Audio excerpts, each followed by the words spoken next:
तो चलिए आज कंप्यूटर की कहानी को जड़ से समझते हैं। हम सब कंप्यूटर शब्द का इस्तेमाल करते हैं, लेकिन हमारे सोर्स के मुताबिक इसकी एक बहुत ही साफ परिभाषा है। ये है क्या? सीधी भाषा में कहें तो कंप्यूटर एक इलेक्ट्रॉनिक मशीन है जो डेटा लेती है, उस पर काम करती है और हमें एक काम की जानकारी देती है। ये पूरा काम बेसिकली 4 स्टेप्स में होता है। पहला है इनपुट, मतलब हम उसे कुछ जानकारी देते हैं, जैसे कीबोर्ड से कुछ टाइप करके। अच्छा, और दूसरा स्टेप है प्रोसेस। मुझे लगता है यहीं पर असली जादू होता है ना? सीपीयू यानी सेंट्रल प्रोसेसिंग यूनिट उस डेटा पर सोच विचार करता है। एकदम, वो उस डेटा को प्रोसेस करता है। फिर आता है तीसरा स्टेप, आउटपुट, जहां हमें नतीजा मिलता है, जैसे स्क्रीन पर कुछ दिखना या मान लीजिए प्रिंटर से कुछ निकलना। और आखिर में है स्टोरेज, जहां वो इस जानकारी को भविष्य के लिए सेव कर लेता है, जैसे हमारी हार्ड ड्राइव या एसएसडी में। इनपुट, प्रोसेस, आउटपुट, स्टोरेज, ये 4 पिलर्स हैं। और इन्हीं 4 पिलर्स पर टिकी मशीन की कुछ खासियतें हैं जो इसे इतना पावरफुल बनाती हैं। पहली तो जाहिर है स्पीड। इसकी रफ्तार का तो कोई मुकाबला ही नहीं। कोई मुकाबला नहीं। हम मिप्स यानी मिलियंस ऑफ इंस्ट्रक्शंस पर सेकंड की बात कर रहे हैं। ये इतनी तेज है कि हम इंसान इसकी कल्पना भी ठीक से नहीं कर सकते। लेकिन स्पीड के साथ साथ एक और चीज बहुत जरूरी है, वो है एक्यूरेसी यानी सटीकता। हाँ, कि वो कोई गलती ना करे। यहाँ सोर्स में एक दिलचस्प सिद्धांत का जिक्र है, GIGO, यानी गार्बेज इन गार्बेज आउट। इसका मतलब बहुत सीधा है, मशीन अपनी तरफ से कोई गलती नहीं करती। अगर आप उसे गलत डेटा देंगे, मतलब गार्बेज इन, तो वो आपको गलत नतीजा ही देगी, गार्बेज आउट। वो ये नहीं सोचेगी कि अरे शायद यूजर का मतलब कुछ और था। बिल्कुल, पर आपने बहुत अच्छा सवाल उठाया है। ट्रेडिशनल कंप्यूटिंग में तो GIGO एक पत्थर की लकीर है, लेकिन हाँ, AI और मशीन लर्निंग के साथ मशीनें अब पैटर्न सीखकर समझदार अंदाजे लगा सकती हैं। वो खराब डेटा को भी ठीक करने की कोशिश कर सकती हैं। अच्छा, तो हम GIGO के दौर से थोड़ा आगे निकल रहे हैं, जहां मशीनें कचरे को भी सोने में बदलने की कोशिश कर रहे हैं। हाँ, कुछ हद तक कह सकते हैं। तीसरी खासियत है डिलिजेंस, मतलब कर्मठता। वो कभी नहीं थकता। मतलब एक ऐसा कर्मचारी जो ना कभी बोर होता है, ना थकता है और ना ही उसका ध्यान भटकता है। ठीक, वो एक ही काम को एक ही सटीकता से 1000 बार भी कर सकता है। ये है डिलिजेंस। और चौथी है वर्सेटैलिटी। मतलब एक ही मशीन से आप अकाउंटिंग भी कर रहे हैं, मूवी भी देख रहे हैं और रॉकेट भी लॉन्च कर रहे हैं। ठीक वैसे ये एक स्विस आर्मी नाइफ की तरह है जो अनगिनत काम कर सकता है। और आखिर में है स्टोरेज, यानी बड़ी मात्रा में डेटा को याद रखने की क्षमता। ये पांचों चीजें मिलकर कंप्यूटर को वो शक्ति देती हैं जो आज हमारे पास है। चलिए अब उस जादू के बारे में बात करते हैं जो प्रोसेस स्टेप में होता है, यानी कंप्यूटर का दिमाग, CPU। इसके अंदर क्या चल रहा होता है? CPU के अंदर 3 खास हिस्से होते हैं। पहला है कंट्रोल यूनिट या CU।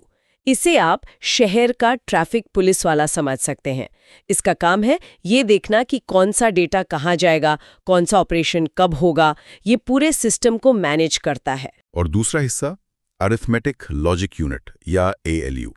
ये शायद असली काम करता है। हाँ, ALU ही वो हिस्सा है जो असल में सोचता है। सारे गणित वाले काम, जोड़ना, घटाना और सारे लॉजिकल काम, जैसे 2 चीज़ों की तुलना करना, वो सब यहीं होते हैं। ये CPU का कैलकुलेटर और दिमाग समझिए दोनों हैं।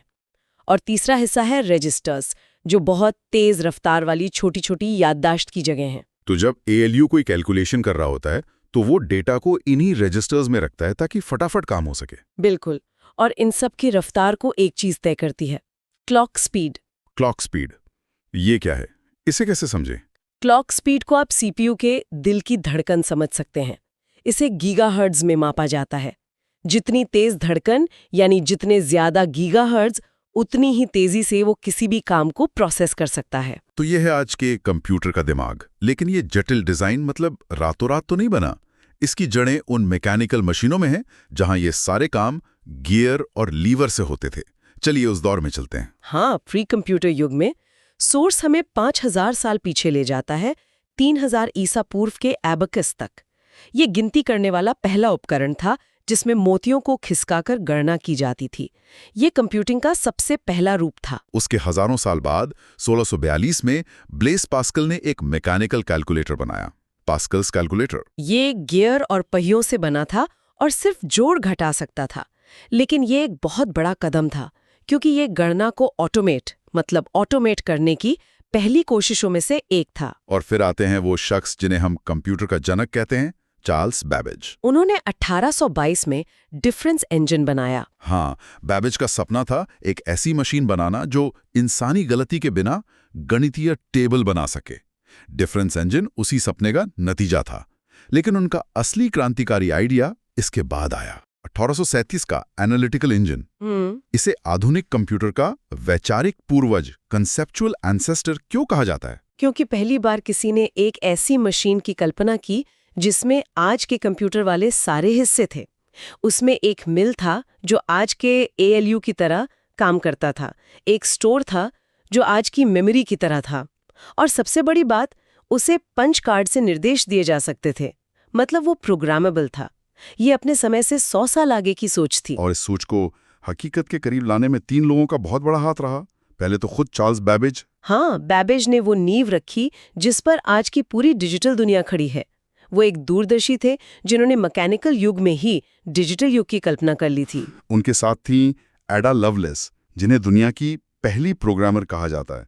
उन्होंने सिर्फ कोड नहीं लिखा, बल्कि कुछ और बड़ा भी किया था, है ना? बिल्कुल, ये समझना ही असल क्रांति थी।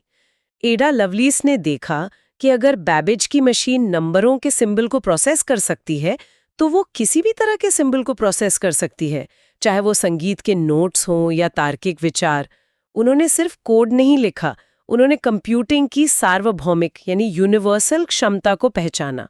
ये सिर्फ कैलकुलेशन से परे जाने का पहला कदम था। वाह! और तीसरा नाम है एलन ट्यूरिंग, आधुनिक कंप्यूटर विज्ञान के जनक। ट्यूरिंग ने वो सैद्धांतिक ढांचा तैयार किया जिस पर कंप्यूटर काम करते हैं। उन्होंने ट्यूरिंग मशीन की अवधारणा दी। ये एक काल्पनिक मशीन थी, लेकिन उसने ये साबित कर दिया कि कोई भी गणना जिसे स्टेप्स में तोड़ा जा सकता है, उसे एक मशीन कर सकती है। यही आज के हर सॉफ्टवेयर का आधार है। इन दूरदर्शी लोगों के बाद असली मशीनों का दौर शुरू हुआ। पहला बड़ा नाम है 1946 का ENIAC। ये ENIAC पहला इलेक्ट्रॉनिक जनरल पर्पस कंप्यूटर था। ये एक राक्षस की तरह था। मतलब एक पूरे कमरे के बराबर 18,000 वैक्यूम ट्यूब से बना और इतनी गर्मी पैदा करता था कि उसे ठंडा रखने के लिए खास सिस्टम लगते थे। लेकिन इसने साबित कर दिया कि इलेक्ट्रॉनिक कंप्यूटिंग संभव है। और फिर 1971 में एक ऐसी चीज आई जिसने इस कमरे बराबर के राक्षस को एक उंगली के नाखून पे समेट दिया, इंटेल 404। ये इतिहास का सबसे बड़ा मोड़ था। इंटेल 404 पहला कमर्शियल माइक्रो प्रोसेसर था। कंप्यूटर का पूरा दिमाग, पूरा CPU एक छोटी सी चिप पर आ गया। इसी एक चिप ने पर्सनल कंप्यूटर क्रांति को जन्म दिया और दुनिया को हमेशा के लिए बदल दिया। और इसी दौर में भारत ने भी अपनी मौजूदगी दर्ज कराई। 1986 में सिद्धार्थ कंप्यूटर बनाया गया। हाँ, सिद्धार्थ भारत में बना पहला कंप्यूटर था। ये उस दौर में भारत की तकनीकी आत्मनिर्भरता की तरफ एक बहुत ही महत्वपूर्ण और गर्व का पल था। इस पूरी विकास यात्रा को समझने के लिए इसे 5 पीढ़ियों यानी जनरेशंस में बांटा गया है। चलिए पहली पीढ़ी से शुरू करते हैं, 1940 से 1956। ये वैक्यूम ट्यूब्स का दौर था। जैसा हमने ENIAC की बात की, मशीनें कमरों के बराबर थीं, बहुत महंगी और भरोसे के लायक तो बिल्कुल नहीं। सोचिए, एक कमरे में हजारों बल्ब जल रहे हैं और अगर एक भी फ्यूज हो गया तो पूरा सिस्टम ठप। प्रोग्रामिंग के लिए मशीन लैंग्वेज यानी सिर्फ 0 और 1 का इस्तेमाल होता था। फिर आई दूसरी पीढ़ी 1956 से 1963 और यहां सब कुछ बदल गया। वो बदलाव था ट्रांजिस्टर। वैक्यूम ट्यूब की जगह ट्रांजिस्टर ने ले ली। ये सिर्फ एक तकनीकी बदलाव नहीं था। सोचिए, एक मशीन जो पूरे कमरे को भर देती थी, अब एक डेस्क पर फिट हो सकती थी। इसने न सिर्फ कंप्यूटर को छोटा किया, बल्कि उसे पहली बार भरोसेमंद और सस्ता भी बनाया। यहीं से कंप्यूटर का लैब से निकलकर ऑफिस तक का सफर शुरू हुआ। और फिर तीसरी पीढ़ी 1964 से 1971, जिसने चीजों को और भी छोटा कर दिया। यहां इंटीग्रेटेड सर्किट्स यानी ICs का इस्तेमाल हुआ। बिल्कुल। अब सोचिए कि आप सैकड़ों ट्रांजिस्टर को एक छोटी सी सिलिकॉन चिप पर प्रिंट कर रहे हैं। यही इंटीग्रेटेड सर्किट था। इससे कंप्यूटर और भी छोटे, तेज और सस्ते हो गए। इसी दौर में ऑपरेटिंग सिस्टम आए, जिससे कंप्यूटर चलाना आसान हो गया। IBM 360 सीरीज इसका क्लासिक उदाहरण है। और अब हम आते हैं उस पीढ़ी में जिसने हम सब की जिंदगी बदल दी, चौथी पीढ़ी 1971 से अब तक ये माइक्रो प्रोसेसर का युग है। हाँ, ये वो पल था जब कंप्यूटर की पूरी शक्ति एक अकेली चिप पर आ गई। इसी ने पर्सनल कंप्यूटर या पीसी क्रांति को जन्म दिया। कंप्यूटर अब इतने छोटे और सस्ते हो गए कि वो हमारे घरों और हमारी गोद में आ गए। मुझे याद है मेरा पहला कंप्यूटर जिसकी हार्ड ड्राइव आज के एक फोटो से भी छोटी थी। और आज मेरा फोन उस जमाने के सुपर कंप्यूटर से भी ज्यादा शक्तिशाली है। ये सोचना ही कमाल है। और अब हम 5वीं पीढ़ी में जी रहे हैं, जो वर्तमान भी है और भविष्य भी।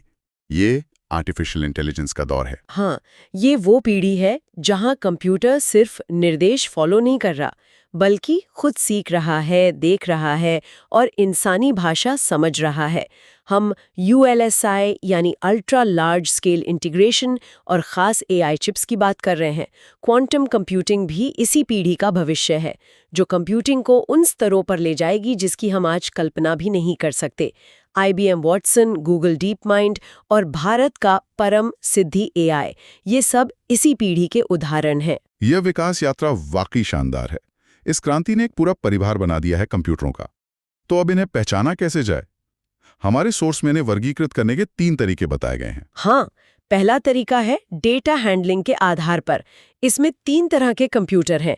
पहले हैं एनालॉग कंप्यूटर्स, जो लगातार बदलती फिजिकल चीजों को मापते हैं, जैसे कार का स्पीडोमीटर जो स्पीड मापता है। और दूसरे हैं डिजिटल कंप्यूटर्स, जो हम रोज इस्तेमाल करते हैं। बिल्कुल, ये हर जानकारी को 0 और 1 की भाषा में प्रोसेस करते हैं। हमारा लैपटॉप, फोन सब डिजिटल हैं। और तीसरे हैं हाइब्रिड कंप्यूटर्स, जो इन दोनों का मिश्रण है। इसका कोई उदाहरण? सबसे अच्छा उदाहरण है ICU का हार्ट मॉनिटर।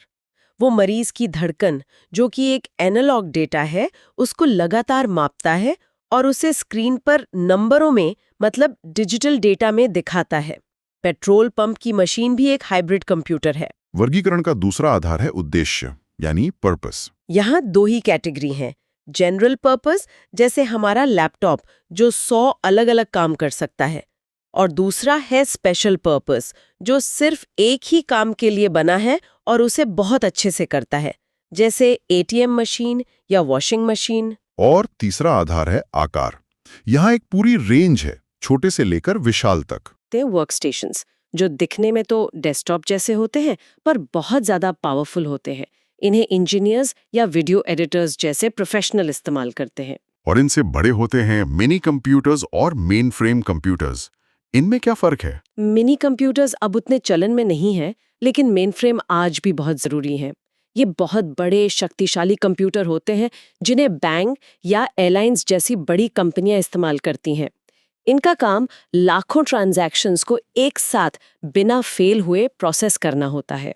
तो एक मेन फ्रेम और एक सुपर कंप्यूटर में क्या मुख्य अंतर है? दोनों ही बहुत पावरफुल हैं। ये एक बेहतरीन सवाल है। एक मेन फ्रेम को आप एक बहुत बड़े और भरोसेमंद ट्रक की तरह समझ सकते हैं, जो एक साथ हजारों छोटे छोटे पैकेट्स यानी डेटा को एक जगह से दूसरी जगह ले जा सकता है। इसका जोर रिलायबिलिटी और आईओ पर होता है। वहीं एक सुपर कंप्यूटर एक फॉर्मूला 1 रेस कार की तरह है, जिसे सिर्फ एक काम के लिए बनाया गया है, अविश्वसनीय रफ्तार से गणना करना। और यही सुपर कंप्यूटर इस पिरामिड के शिखर पर है। हाँ, ये कंप्यूटिंग के दुनिया के बादशाह हैं। इनकी स्पीड फ्लॉप्स यानी फ्लोटिंग पॉइंट ऑपरेशंस पर सेकंड में नापी जाती है। और आज हम एक्सास्केल के दौर में हैं। एक्सास्केल, ये कितना तेज होता है? एक एक्सास्केल कंप्यूटर 1 सेकंड में 1 क्विंटिलियन से ज्यादा कैलकुलेशंस कर सकता है। ये 1 के बाद 18 शून्य लगाने जैसा है।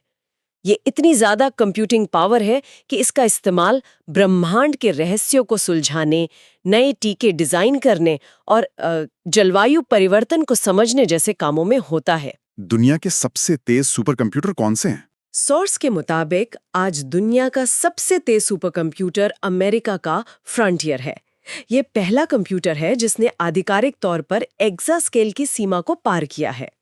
इसके बाद जापान का फुगाकू और अमेरिका का समिट आते हैं। चीन का Tianhe-2 भी इस लिस्ट में एक बड़ा नाम है। और इस ग्लोबल रेस में भारत कहाँ खड़ा है? हमारी भी तो एक शानदार विरासत है। बिल्कुल है। ये कहानी 1991 में परम 8000 से शुरू हुई थी। ये CDAC द्वारा बनाया गया पहला भारत का सुपर कंप्यूटर था और ये दुनिया को हमारा जवाब था कि हम भी ये तकनीक बना सकते हैं। और आज के समय में आज हमारे पास परम सिद्धि AI है जो दुनिया के सबसे तेज आर्टिफिशियल इंटेलिजेंस सुपर कंप्यूटरों में से एक है। इसके अलावा मौसम की भविष्यवाणी के लिए हमारे पास प्रत्यूष और मिहिर जैसे शक्तिशाली सुपर कंप्यूटर हैं जिन्होंने हमारी मौसम पूर्वानुमान की सटीकता को बहुत बेहतर बना दिया है। तो ये था कंप्यूटिंग का सफर। एबेकस के मोतियों से लेकर एक्सास्केल की शक्ति तक हमने वाकई एक लंबा सफर तय किया है। आज हम एक छोटा सा एक्सपेरिमेंट करते हैं। मान लीजिए मैंने अपने कीबोर्ड पर लिखा नमस्ते और एंटर दबाया। 1 सेकंड के 1000वें हिस्से में ये शब्द स्क्रीन पर दिखने तक कौन सा सफर तय करता है? ये बहुत ही दिलचस्प तरीका है शुरू करने का, क्योंकि उस एक नमस्ते शब्द के पीछे कंप्यूटर के आप कह सकती हैं पूरी फिलॉसफी छिपी है। इसे एक शानदार किचन की तरह समझिए। आप सब्जियां देते हैं यानी इनपुट, शेफ उसे पकाता है यानी प्रोसेसिंग, और आपके सामने एक तैयार डिश आती है यानी आउटपुट। और ये सब जिस काउंटर पर होता है वो है मेमोरी। हमारे सोर्स बताते हैं कि कंप्यूटर के यही 5 मुख्य हिस्से हैं: input unit, central processing unit यानी CPU, memory unit, output unit और स्टोरेज यूनिट। ठीक है, तो इस किचन वाले उदाहरण में जब मैं नमस्ते टाइप करता हूं तो वो सब्जी यानी डेटा हुआ, और जब वो स्क्रीन पर सुंदर तरीके से लिखा हुआ दिखता है तो वो डिश यानी इंफॉर्मेशन बन जाता है। बिल्कुल सही। नमस्ते के अक्षर और उन्हें दबाने का क्रम, ये सब कच्चा डेटा है। CPU जब इस डेटा को समझकर उसे स्क्रीन पर दिखाने लायक बनाता है तो वो एक मतलब वाली इंफॉर्मेशन बन जाती है। और ये सारा काम शुरू होता है इनपुट यूनिट से। इनपुट यूनिट जो बाहरी दुनिया और कंप्यूटर के बीच एक पुल का काम करती है। हाँ, सोर्स में इसके लिए एक बढ़िया लाइन लिखी है कि इसके बिना कंप्यूटर एक दिमाग तो है पर बिना आंखों और कानों के, मतलब ये हमारी इंद्रियों जैसा है। हाँ, और इसकी सबसे बड़ी जिम्मेदारी है ट्रांसलेशन की। हम तो नमस्ते देवनागरी में लिखते हैं, पर कंप्यूटर सिर्फ एक ही भाषा समझता है, बाइनरी, जीरोज और वंस की भाषा। बिल्कुल। इनपुट डिवाइस जैसे कीबोर्ड हमारे शब्द को उसी बाइनरी कोड में बदल देता है ताकि कंप्यूटर का दिमाग यानी CPU उसे समझ सके। चलिए, तो अब आते हैं इस किचन के शेफ पर, सेंट्रल प्रोसेसिंग यूनिट या CPU। मुझे सोर्स में एक बात बड़ी दिलचस्प लगी। उन्होंने CPU के अंदर की कंट्रोल यूनिट को ट्रैफिक कॉप कहा है। यह एनालॉजी सुनने में तो अच्छी है, पर इसका असल में मतलब क्या है? क्या ये सच में किसी ट्रैफिक पुलिस वाले की तरह काम करता है? ये एनालॉजी एकदम सटीक है। सोचिए, एक ही वक्त पर आप गाना सुन रहे हैं, कुछ टाइप कर रहे हैं और कोई फाइल डाउनलोड हो रही है। इन सारे कामों का डेटा CPU में आ जा रहा है। कंट्रोल यूनिट ही वो ट्रैफिक कॉप है जो ये तय करती है कि कौन सा डेटा पहले जाएगा, कौन सा बाद में, और कौन सा डेटा किस हिस्से के पास जाएगा ताकि कोई जाम ना लगे। अच्छा, ये पूरे सिस्टम का मैनेजर है एक तरह से। और CPU का दूसरा हिस्सा है ALU यानी अरिथमेटिक लॉजिक यूनिट। इसे मैथमेटिशियन कहा गया है। तो क्या ये सिर्फ जोड़ घटाना ही करता है? जोड़ घटाना गुणा भाग तो करता ही है, पर इसका काम उससे भी ज्यादा है। ये लॉजिकल फैसले भी लेता है। लॉजिकल फैसले? जैसे क्या पासवर्ड सही है, क्या फाइल का साइज मेमोरी से ज्यादा है, इस तरह के हाँ या नहीं वाले सारे फैसले ALU ही करता है। और ये सारा काम करने के लिए CPU के पास अपनी एक सुपर फास्ट छोटी सी मेमोरी होती है जिसे रजिस्टर्स कहते हैं। अच्छा, ये शेफ का वो छोटा सा मसाला बॉक्स है जो बिल्कुल हाथ के पास रखा होता है ताकि काम तेजी से हो। समझ गया। तो हमारा नमस्ते शब्द कीबोर्ड से बाइनरी में बदला और फिर CPU के ट्रैफिक कॉप यानी CU ने उसे सही रास्ते पर भेजा और मैथमेटिशियन यानी ALU ने उसे प्रोसेस किया। अब आगे क्या होता है? अब वो डेटा प्रोसेस होने के बाद 2 रास्तों पर जा सकता है। या तो मेमोरी में स्टोर होगा या फिर हमें आउटपुट के तौर पर दिखेगा। और यहीं से इनपुट और आउटपुट डिवाइसेस की पूरी दुनिया खुलती है। हाँ, और सोर्स में इन डिवाइसेस की एक लंबी लिस्ट है। कीबोर्ड और माउस तो हम सब जानते हैं, पर मुझे हमेशा से ये जानने की उत्सुकता रही है कि टच स्क्रीन कैसे काम करती है। वो कैसे जानती है कि हमारी उंगली कहाँ है? टच स्क्रीन एक बहुत ही स्मार्ट हाइब्रिड डिवाइस है जो इनपुट और आउटपुट दोनों का काम करती है। इसमें स्क्रीन के ऊपर कंडक्टिव मटेरियल की एक परत होती है। जब हमारी उंगली, जो खुद एक कंडक्टर है, उसे छूती है तो उस जगह का इलेक्ट्रिक फील्ड बदल जाता है। अच्छा, स्क्रीन का कंट्रोलर उस बदलाव को पकड़कर XY कोऑर्डिनेट में बदल देता है और कंप्यूटर को पता चल जाता है कि टच कहाँ हुआ है। वाह, मतलब हम स्क्रीन पर एक छोटी सी बिजली की गड़बड़ी पैदा करते हैं। अच्छा, एक और टेक्नोलॉजी जो मुझे हमेशा से जादुई लगती है वो है OCR, ऑप्टिकल कैरेक्टर रिकग्निशन। ये सिर्फ एक फोटो लेने से कैसे पहचान लेता है कि कौन सा अक्षर लिखा है? ये जादू नहीं बल्कि पैटर्न रिकग्निशन का कमाल है। जब आप एक पेज को स्कैन करते हैं तो पहले तो वो सिर्फ एक इमेज होती है, मतलब पिक्सेल्स का झुंड। OCR सॉफ्टवेयर उस इमेज में हर अक्षर के पैटर्न को अपने डेटाबेस में मौजूद लाखों अक्षरों के पैटर्न से मिलाता है। वो पहचानता है कि एक सीधी लाइन और एक गोल घेरा मिलकर P जैसा दिख रहा है। इसी तरह वो एक एक अक्षर को पहचानकर उसे एडिट करने लायक टेक्स्ट में बदल देता है। कमाल है, लाइब्रेरी की लाखों किताबों को डिजिटल बनाने में इसी टेक्नोलॉजी का हाथ है। बिल्कुल। मतलब ये एक तरह का डिजिटल जासूस है जो अक्षरों को पहचानता है। और इसी तरह के जासूस तो आजकल हमारे फोन और एयरपोर्ट पर भी हैं, बायोमेट्रिक स्कैनर। पर ये कितने भरोसेमंद हैं? क्या एक अच्छी फोटो से फेशियल रिकॉग्निशन को धोखा दिया जा सकता है जैसा फिल्मों में दिखाते हैं? ये एक बहुत अच्छा सवाल है। शुरुआती सिस्टम्स में ऐसा मुमकिन था क्योंकि वो सिर्फ 2D इमेज का इस्तेमाल करते थे। लेकिन आज के एडवांस सिस्टम्स जैसे एप्पल का फेस आईडी 3D मैपिंग का इस्तेमाल करते हैं। 3D mapping? हाँ, वो आपके चेहरे पर हजारों इंफ्रारेड डॉट्स प्रोजेक्ट करके चेहरे की गहराई, नाक की ऊंचाई, आंखों के बीच की दूरी, इन सब का एक 3D मैप बनाते हैं। इसे एक फोटो से बेवकूफ बनाना लगभग नामुमकिन है। समझ गए। हर बायोमेट्रिक टेक्नोलॉजी का मकसद यही है, हमारे शरीर की किसी यूनिक चीज को एक ऐसे डिजिटल पासवर्ड में बदलना जिसे कोई चुरा ना सके। तो इस तरह हमारा नमस्ते शब्द या हमारी आवाज या हमारा चेहरा सब कुछ डिजिटल दुनिया में पहुंच गया। अब सवाल यह है कि कंप्यूटर इस डिजिटल जानकारी को वापस हम तक कैसे पहुंचाता है? मतलब इस डिजिटल दुनिया से हमारी दुनिया में आने का रास्ता क्या है? बहुत बढ़िया सवाल। यहीं पर आउटपुट डिवाइसेस का रोल आता है। वो कंप्यूटर के जीरोज और वंस को वापस उस भाषा में बदलते हैं जिसे हम देख, सुन या महसूस कर सकें। सोर्स के मुताबिक इसके 2 मुख्य रूप हैं, सॉफ्ट कॉपी और हार्ड कॉपी। जो स्क्रीन पर दिख रहा है वो सॉफ्ट कॉपी है और जो प्रिंटर से कागज पर निकलता है वो हार्ड कॉपी है। एकदम सही। और स्क्रीन की बात करें तो हमने एक लंबा सफर तय किया है, हमारे बचपन के वो भारी भरकम CRT मॉनिटर से लेकर आज के अल्ट्रा स्लिम OLED डिस्प्ले तक। ये सिर्फ स्क्रीन के पतले होने का सफर तो नहीं है ना? बिल्कुल नहीं, ये हमारी आंखों के अनुभव का सफर है। हर टेक्नोलॉजी ने एक कमी को पूरा किया। भारी CRT बॉक्स से हमें LCD ने छुटकारा दिलाया।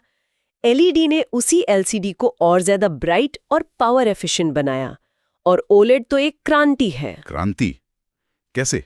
इसमें हर पिक्सेल की अपनी रोशनी होती है, जिससे हमें एकदम असली लगने वाले काले रंग और जिंदा दिल कलर्स मिलते हैं। ये सिर्फ टेक्नोलॉजी नहीं, बल्कि डिजिटल दुनिया को देखने का हमारा नजरिया बदलने वाले पड़ाव हैं। और हार्ड कॉपी के लिए प्रिंटर्स हैं। सोर्स में 2 तरह के प्रिंटर्स बताए गए हैं, इम्पैक्ट और नॉन इम्पैक्ट। ये नाम सुनने में थोड़े अजीब हैं। इनका मतलब बहुत सीधा है। इम्पैक्ट प्रिंटर्स जैसे डॉट मैट्रिक्स पुराने टाइपराइटर की तरह काम करते हैं। उनमें छोटे छोटे पिन होते हैं जो स्याही वाले रिबन पर चोट मतलब इम्पैक्ट करके अक्षर छापते हैं। अच्छा, तभी वो इतनी आवाज करते हैं। हाँ, वो बहुत शोर करते हैं और धीमे होते हैं, लेकिन एक बार में कई कॉपियां निकालने के लिए आज भी बिलिंग काउंटर्स पर इस्तेमाल होते हैं। वहीं नॉन इम्पैक्ट प्रिंटर्स बिना किसी फिजिकल कांटेक्ट के काम करते हैं। इंकजेट प्रिंटर स्याही की फुहार फेंकता है और लेजर प्रिंटर पाउडर यानी टोनर को गर्मी से कागज पर चिपका देता है, जो ज्यादा शांत और तेज होते हैं। हाँ, शांत, तेज और हाई क्वालिटी। और ऑडियो आउटपुट की बात करें तो स्पीकर और हेडफोन हमारे डिजिटल गानों को आवाज देते हैं। लेकिन ये कैसे होता है? एक MP3 फाइल जो असल में जीरोज और वंस का एक कलेक्शन है, असली गिटार की आवाज में कैसे बदल जाती है? इसके पीछे एक छोटा सा गुमनाम हीरो है, DAC यानी digital to analog converter. DAC। इसे एक म्यूजिकल ट्रांसलेटर समझिए। कंप्यूटर के पास गाने का पूरा नोटेशन मतलब जीरोज और वंस तो है, पर उसे गाना नहीं आता। DAC वो म्यूजिशियन है जो उस नोटेशन को पढ़कर असल में साउंड वेव बनाता है, जिसे हमारे कान सुन सकते हैं। बिना DAC के हर गाना सिर्फ एक खामोश टेक्स्ट फाइल होता। वाह। तो हमारे नमस्ते शब्द ने कीबोर्ड से सीपीयू तक का सफर तय किया और अब वो मॉनिटर पर दिख रहा है। लेकिन इस पूरी प्रक्रिया के दौरान वो कहीं रुका भी तो होगा। यहीं पर मेमोरी का रोल आता होगा, जो इस किचन का काउंटर टॉप है। बिल्कुल। और कंप्यूटर में एक नहीं बल्कि कई तरह की मेमोरी होती है, जिससे मेमोरी हायरार्की या एक पिरामिड की तरह देखा जा सकता है। पिरामिड? हाँ, इस पिरामिड में आप जितना ऊपर जाएंगे, मेमोरी उतनी ही तेज, उतनी ही महंगी और उतनी ही छोटी होती जाएगी, और जितना नीचे आएंगे वो उतनी ही धीमी, सस्ती और बड़ी होती जाएगी। पर हमें इतनी अलग अलग तरह की मेमोरी की जरूरत क्यों है? हम एक ही बहुत बड़ी और बहुत तेज मेमोरी क्यों नहीं इस्तेमाल कर लेते? क्योंकि वो बहुत ज्यादा महंगी और अव्यावहारिक होगी। इसे फिर से किचन के उदाहरण से समझते हैं। ठीक है। शेफ को सब्जी काटने के लिए एक छोटा सा, बिल्कुल हाथ के पास चॉपिंग बोर्ड चाहिए। यह है सीपीयू की कैश मेमोरी, सबसे तेज, सबसे छोटी। फिर उसे पकाने के लिए सामान रखने के लिए एक काउंटर टॉप चाहिए जो थोड़ा बड़ा हो, यह है रैम। और बाकी का सारा राशन रखने के लिए एक बड़ा सा स्टोर रूम या पैंट्री चाहिए, यह है आपकी हार्ड डिस्क या एसएसडी। आप हर चीज सीधे स्टोर रूम से निकालकर तो नहीं पका सकते, उसमें बहुत टाइम लगेगा। इसीलिए ये हायरार्की जरूरी है स्पीड और कॉस्ट के बीच एक सही संतुलन बनाने के लिए। और इसी में रैम और रोम का फर्क आता है, जिसे लेकर अक्सर लोग कंफ्यूज रहते हैं। हाँ, इसे आसानी से ऐसे समझ सकते हैं। रैम यानी रैंडम एक्सेस मेमोरी कंप्यूटर की शॉर्ट टर्म या वर्किंग मेमोरी है। ये वॉलेटाइल होती है। मतलब जैसे ही बिजली गई, इसमें रखा सारा डेटा गायब। बिल्कुल। आप अभी जो भी काम कर रहे हैं वो रैम पर ही चल रहा है। वहीं रोम यानी रीड ओनली मेमोरी कंप्यूटर की परमानेंट मेमोरी है, जो नॉन वॉलेटाइल होती है। बिजली जाने पर भी इसका डेटा नहीं जाता। तो इसमें क्या होता है? इसमें कंप्यूटर को कैसे स्टार्ट होना है, इसके निर्देश, जिन्हें बायोस कहते हैं, लिखे होते हैं। इन्हें बदला नहीं जाता। तो एक तरह से रैम आपका वर्किंग डेस्क है और रोम वो इंस्ट्रक्शन मैनुअल है जो हमेशा के लिए प्रिंटेड है। नहीं, ये बहुत अच्छा उदाहरण है। और इस सारे मेमोरी को नापने की इकाइयां भी हैं, बिट्स और बाइट्स से लेकर टेराबाइट्स तक। हाँ, सबसे छोटी यूनिट है बिट, मतलब 0 या 1। 8 बिट्स मिलकर एक बाइट बनाते हैं, जो लगभग एक अक्षर को स्टोर करने के लिए काफी है। फिर ये 1024 के गुणक में बढ़ती जाती हैं, किलोबाइट, मेगाबाइट, गीगाबाइट, टेराबाइट, और ये सिलसिला योटाबाइट तक जाता है। बाप रे। सोर्स मैंने याद रखने के लिए एक मजेदार ट्रिक भी दी गई है ना? हाँ, एक निमोनिक है, valiant new boys, no memory grows to powerful every zone. Yes, ये इन यूनिट्स के पहले अक्षर से बना है। तो ये था हमारे नमस्ते शब्द का पूरा सफर, कीबोर्ड से शुरू होकर सीपीयू में प्रोसेस होकर, मेमोरी में कुछ देर रुककर और आखिर में स्क्रीन पर दिखने तक। हमने देखा कि कैसे ये सभी हिस्से एक ऑर्केस्ट्रा की तरह मिलकर काम करते हैं। कंप्यूटर लैंग्वेजेस, आखिर ये होती क्या है? ये कोई स्पेनिश या फ्रेंच जैसी भाषा तो है नहीं? हाँ, नहीं, पर एनालॉजी अच्छी है। जैसे हम इंसानी भाषाएं बात करने के लिए इस्तेमाल करते हैं, वैसे ही कंप्यूटर लैंग्वेज का इस्तेमाल कंप्यूटर को निर्देश देने, मतलब प्रोग्राम लिखने के लिए होता है। अच्छा। इसके भी 2 हिस्से होते हैं, जैसे हमारी भाषा में व्याकरण और अर्थ। यहाँ उन्हें कहते हैं सिंटैक्स, यानी कोड लिखने के नियम, और सिमेंटिक्स, यानी उस कोड का मतलब अगर सिंटैक्स में एक कॉमा भी गलत जगह लग गया तो प्रोग्राम नहीं चलेगा? बिल्कुल, जरा सी भी गलती हुई तो काम नहीं करेगा। दिलचस्प है। इन नोट्स में भाषाओं को 2 मेन कैटेगरीज में बांटा गया है, हाई लेवल और लो लेवल। सुनने में तो हाई लेवल बेहतर लगता है। हाँ, इंसानों के लिए तो है ही। हाई लेवल लैंग्वेजेस या HLL अंग्रेजी जैसी होती हैं। उन्हें पढ़ना, लिखना और समझना आसान है। जैसे पाइथन, जावा। हाँ, पाइथन, जावा, C++, ये सब इसके उदाहरण हैं। सबसे बड़ी बात, ये मशीन इंडिपेंडेंट होती है। मशीन इंडिपेंडेंट मतलब एक बार लिखा कोड आप किसी भी कंप्यूटर पर चला सकते हैं, और इन्हें चलाने के लिए एक ट्रांसलेटर की जरूरत पड़ती है, जिसे कंपाइलर या इंटरप्रेटर कहते हैं। एक मिनट, अगर लो लेवल लैंग्वेजेस मुश्किल हैं, तो हम उन्हें इस्तेमाल ही क्यों करते हैं? बहुत अच्छा सवाल है। लो लेवल लैंग्वेजेस जो हैं, वो हार्डवेयर के बहुत करीब होती हैं। इनमें आती हैं मशीन लैंग्वेज, जो सिर्फ जीरोज और वंस की भाषा है, बाइनरी। अच्छा, इसे सीपीयू सीधे समझता है, इसलिए ये सबसे तेज होती हैं। तो फिर हम सब कुछ मशीन लैंग्वेज में ही क्यों नहीं लिखते, अगर वो सबसे तेज है तो? शानदार सवाल। इसकी वजह है human effort versus machine effort. Machine language में A+B जैसा छोटा सा काम करने के लिए भी आपको जीरोज और वंस की लंगी लाइनें लिखनी पड़ेंगी। बाप रे। इसमें हफ्तों लग सकते हैं और गलतियों की गुंजाइश बहुत ज्यादा होती है। पाइथन में आप बस प्रिंट a+b लिखते हैं। हमने मशीन की थोड़ी सी स्पीड कुर्बान करके अपनी हजारों घंटों की मेहनत और दिमाग का दही होने से बचा लिया। तो ये भाषाएं रातों रात तो नहीं बन गई होंगी। नहीं, बिल्कुल नहीं। इनका भी एक एवोल्यूशन हुआ होगा, शायद एकदम आदि मानव की भाषा से शुरू होकर आज की सोफिस्टिकेटेड भाषाओं तक। बिल्कुल, इन्हें जनरेशन्स में बांटा गया है। फर्स्ट जनरेशन यानी 1GL तो वही मशीन लैंग्वेज थी, सिर्फ 0 और 1, पूरी तरह हार्डवेयर पे निर्भर। हाँ। सेकेंड जनरेशन 2GL थी असेंबली लैंग्वेज, जिसने मेमोनिक्स लाकर चीजों को थोड़ा आसान बनाया। और फिर आया 3GL का दौर, जिसमें C++, जावा जैसे नाम है। ये तो आज भी इंडस्ट्री पर राज कर रही हैं। एकदम। थर्ड जनरेशन एक क्रांति थी। ये भाषा ह्यूमन रीडेबल थी, मतलब इन्हें पढ़ना समझना आसान था। सही। इसने प्रोग्रामिंग को आम लोगों की पहुंच में ला दिया। फिर आई 4GL भाषाएं, जैसे SQL डेटाबेस के लिए। इनका मकसद था कम कोड में ज्यादा काम करना। और अब 5GL?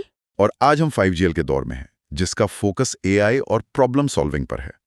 ये भाषाएं कंप्यूटर को बताती हैं कि क्या करना है, ये नहीं कि कैसे करना है। यहाँ कुछ मशहूर भाषाओं और उनके बनाने वालों की लिस्ट है।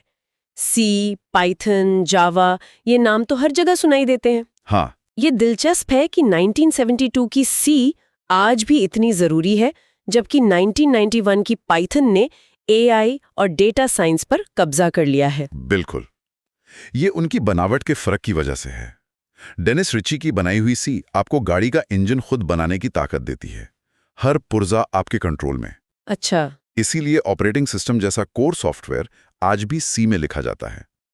वहीं गिडो वैन रॉसम की पाइथन आपको एक शानदार बनी बनाई ऑटोमेटिक गाड़ी देती है, जो चलाने में आसान है। हाँ। आपको कहाँ जाना है बस ये सोचना है, ये नहीं कि इंजन कैसे काम करता है।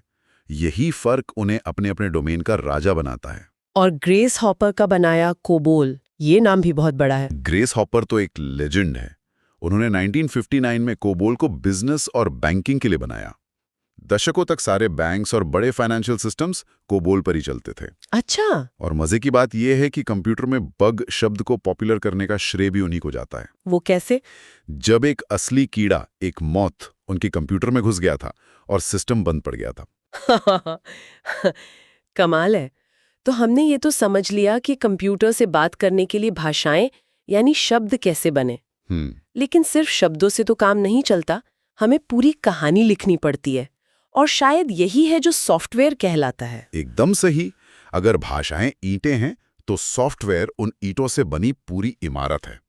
इसे 3 मेन टाइप्स में बांटा जाता है: सिस्टम सॉफ्टवेयर, एप्लीकेशन सॉफ्टवेयर और प्रोग्रामिंग सॉफ्टवेयर। सिस्टम सॉफ्टवेयर को इन नोट्स में द बैकबोन यानी रीढ़ की हड्डी कहा गया है। और सही कहा गया। ये वो सॉफ्टवेयर है जो पर्दे के पीछे रहकर सारा शो चलाता है।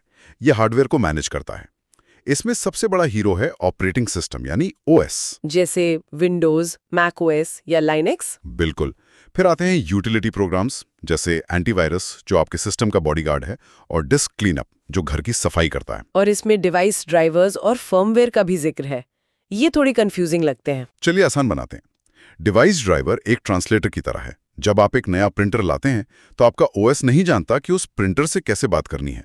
ड्राइवर OS को बताता है कि देखो, ये HP का फलाना मॉडल है, इससे बात करने के लिए ये कमांड भेजने होंगे। अच्छा। और फर्मवेयर को आप किसी डिवाइस का सबकॉन्शियस माइंड समझ सकते हैं। ये वो बेसिक निर्देश हैं जो उसे जन्म से ही पता होते हैं। जैसे एक टीवी को पता होता है कि रिमोट से ऑन का बटन दबाने पर उसे चालू होना है। ये उसकी DNA में लिखा होता है। कंप्यूटर में बायोस यही काम करता है, उसे जगाता है और बताता है कि तुम्हें कंप्यूटर हो। वाह, ये एनालॉजी तो शानदार थी। अब आते हैं एप्लीकेशन सॉफ्टवेयर पर, जिसे हम सब रोज इस्तेमाल करते हैं। MS office, tally, games. हाँ, ये वो सॉफ्टवेयर हैं जो यूजर के किसी खास काम के लिए बनाए। इसमें भी लाइसेंसिंग के मॉडल्स होते हैं। जैसे फ्रीवेयर, जैसे स्काइप, जो इस्तेमाल करने के लिए फ्री है पर आप उसका कोड नहीं देख सकते। ओपन सोर्स, जैसे लाइनेक्स या VLC प्लेयर, जिसका कोड सबके लिए खुला है, कोई भी उसे देख सकता है, बदल सकता है। बिल्कुल।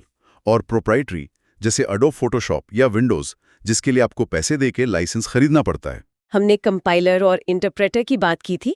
इनके अलावा असेंबलर और IDEs भी हैं। हाँ, ये सब प्रोग्रामिंग सॉफ्टवेयर या टूल्स हैं। इसे ऐसे समझिए, आपको एक जर्मन किताब को हिंदी में ट्रांसलेट करना है। कंपाइलर वो ट्रांसलेटर है जो पूरी किताब एक बार में पढ़कर आपको एक पूरी हिंदी किताब दे देगा। अच्छा। इंटरप्रेटर वो है जो आपके साथ बैठकर एक एक लाइन पढ़ेगा और साथ साथ हिंदी में बताता जाएगा। पाइथन ऐसे ही काम करता है। और असेंबलर? असेंबलर सिर्फ असेंबली भाषा को ट्रांसलेट करता है। और आईडीई यानी इंटीग्रेटेड डेवलपमेंट एनवायरनमेंट एक पूरा ऑफिस है जहां आपको एडिटर, कंपाइलर, डीबगर सब एक ही जगह मिल जाता है। चलिए अब ऑपरेटिंग सिस्टम पर और गहराई में जाते हैं। ये तो कंप्यूटर का असली बॉस लगता है। आप इसे एक रेस्टोरेंट का मैनेजर समझ सकते हैं। इसके कई काम हैं। प्रोसेस मैनेजमेंट यानी कौन सा वेटर किस टेबल पर जाएगा। मेमोरी मैनेजमेंट यानी किचन में कितनी जगह किस डिश को पकाने के लिए देनी है। फाइल मैनेजमेंट यानी स्टोर रूम में सामान कहाँ रखा है। और डिवाइस मैनेजमेंट भी? हाँ, यानी ओवन, मिक्सर और बाकी मशीनों को कंट्रोल करना। और सिक्योरिटी यानी ये देखना कि कोई बिना पैसे दिए भाग ना जाए। हाँ, अभी हमेशा याद रहेगा। ओएस भी कई तरह के होते हैं ना, बैच, टाइम शेयरिंग। हाँ, जरूरत के हिसाब से। रियल टाइम ओएस यानी आरटीओएस उन जगहों पे इस्तेमाल होता है जहां 1 सेकंड की भी देरी खतरनाक हो सकती है। जैसे एयर ट्रैफिक कंट्रोल? बिल्कुल, या किसी रोबोटिक सर्जरी में। और आज हम जो इस्तेमाल करते हैं जैसे विंडोज या मैक ओएस, वो मल्टीटास्किंग ओएस है जो एक साथ कई काम कर सकते हैं। वाह, ये ओएस की टाइमलाइन देखकर तो पुरानी यादें ताजा हो गईं। मुझे आज भी एमएस डॉस की वो काली स्क्रीन याद है। C डॉट वाला प्रॉम्प्ट। यस। और वहां से 1985 में विंडोज 1.0 के GUI तक का सफर।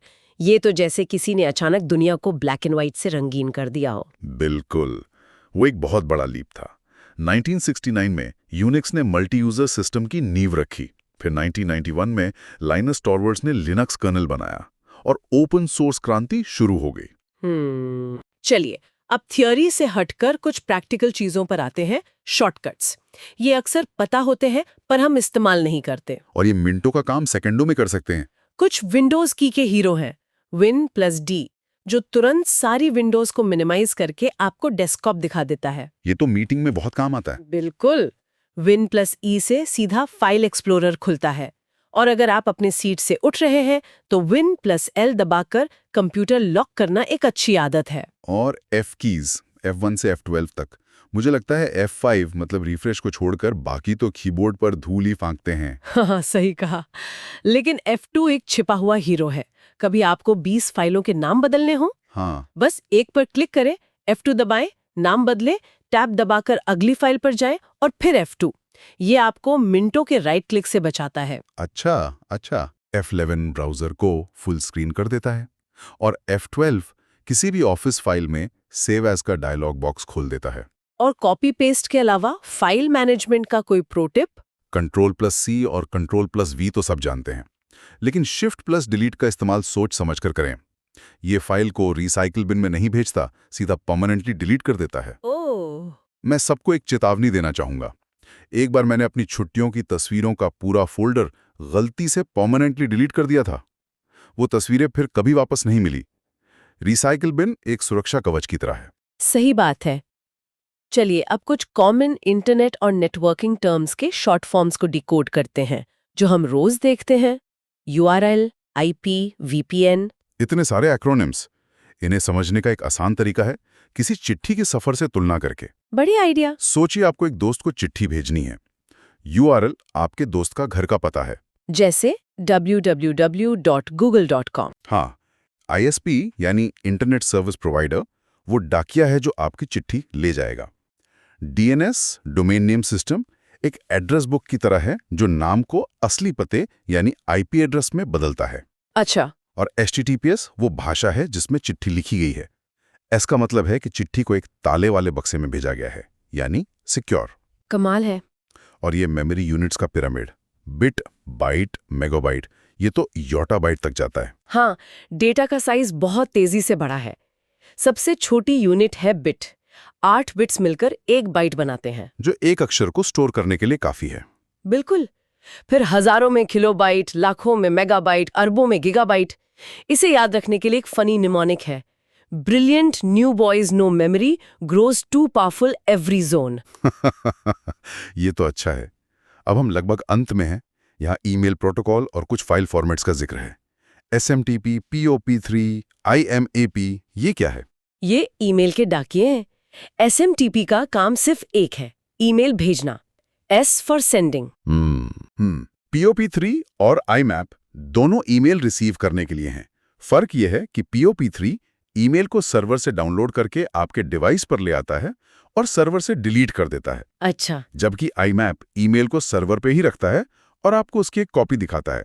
इसका फायदा यह है कि आप अपना ईमेल फोन, लैपटॉप कहीं से भी देख सकते हैं, वो सिंक में रहेगा। समझ गई। और हार्डवेयर में CPU, SSD, USB, GUI, ये तो रोज सुनते हैं। हाँ, ये भी जल्दी से कवर करते हैं।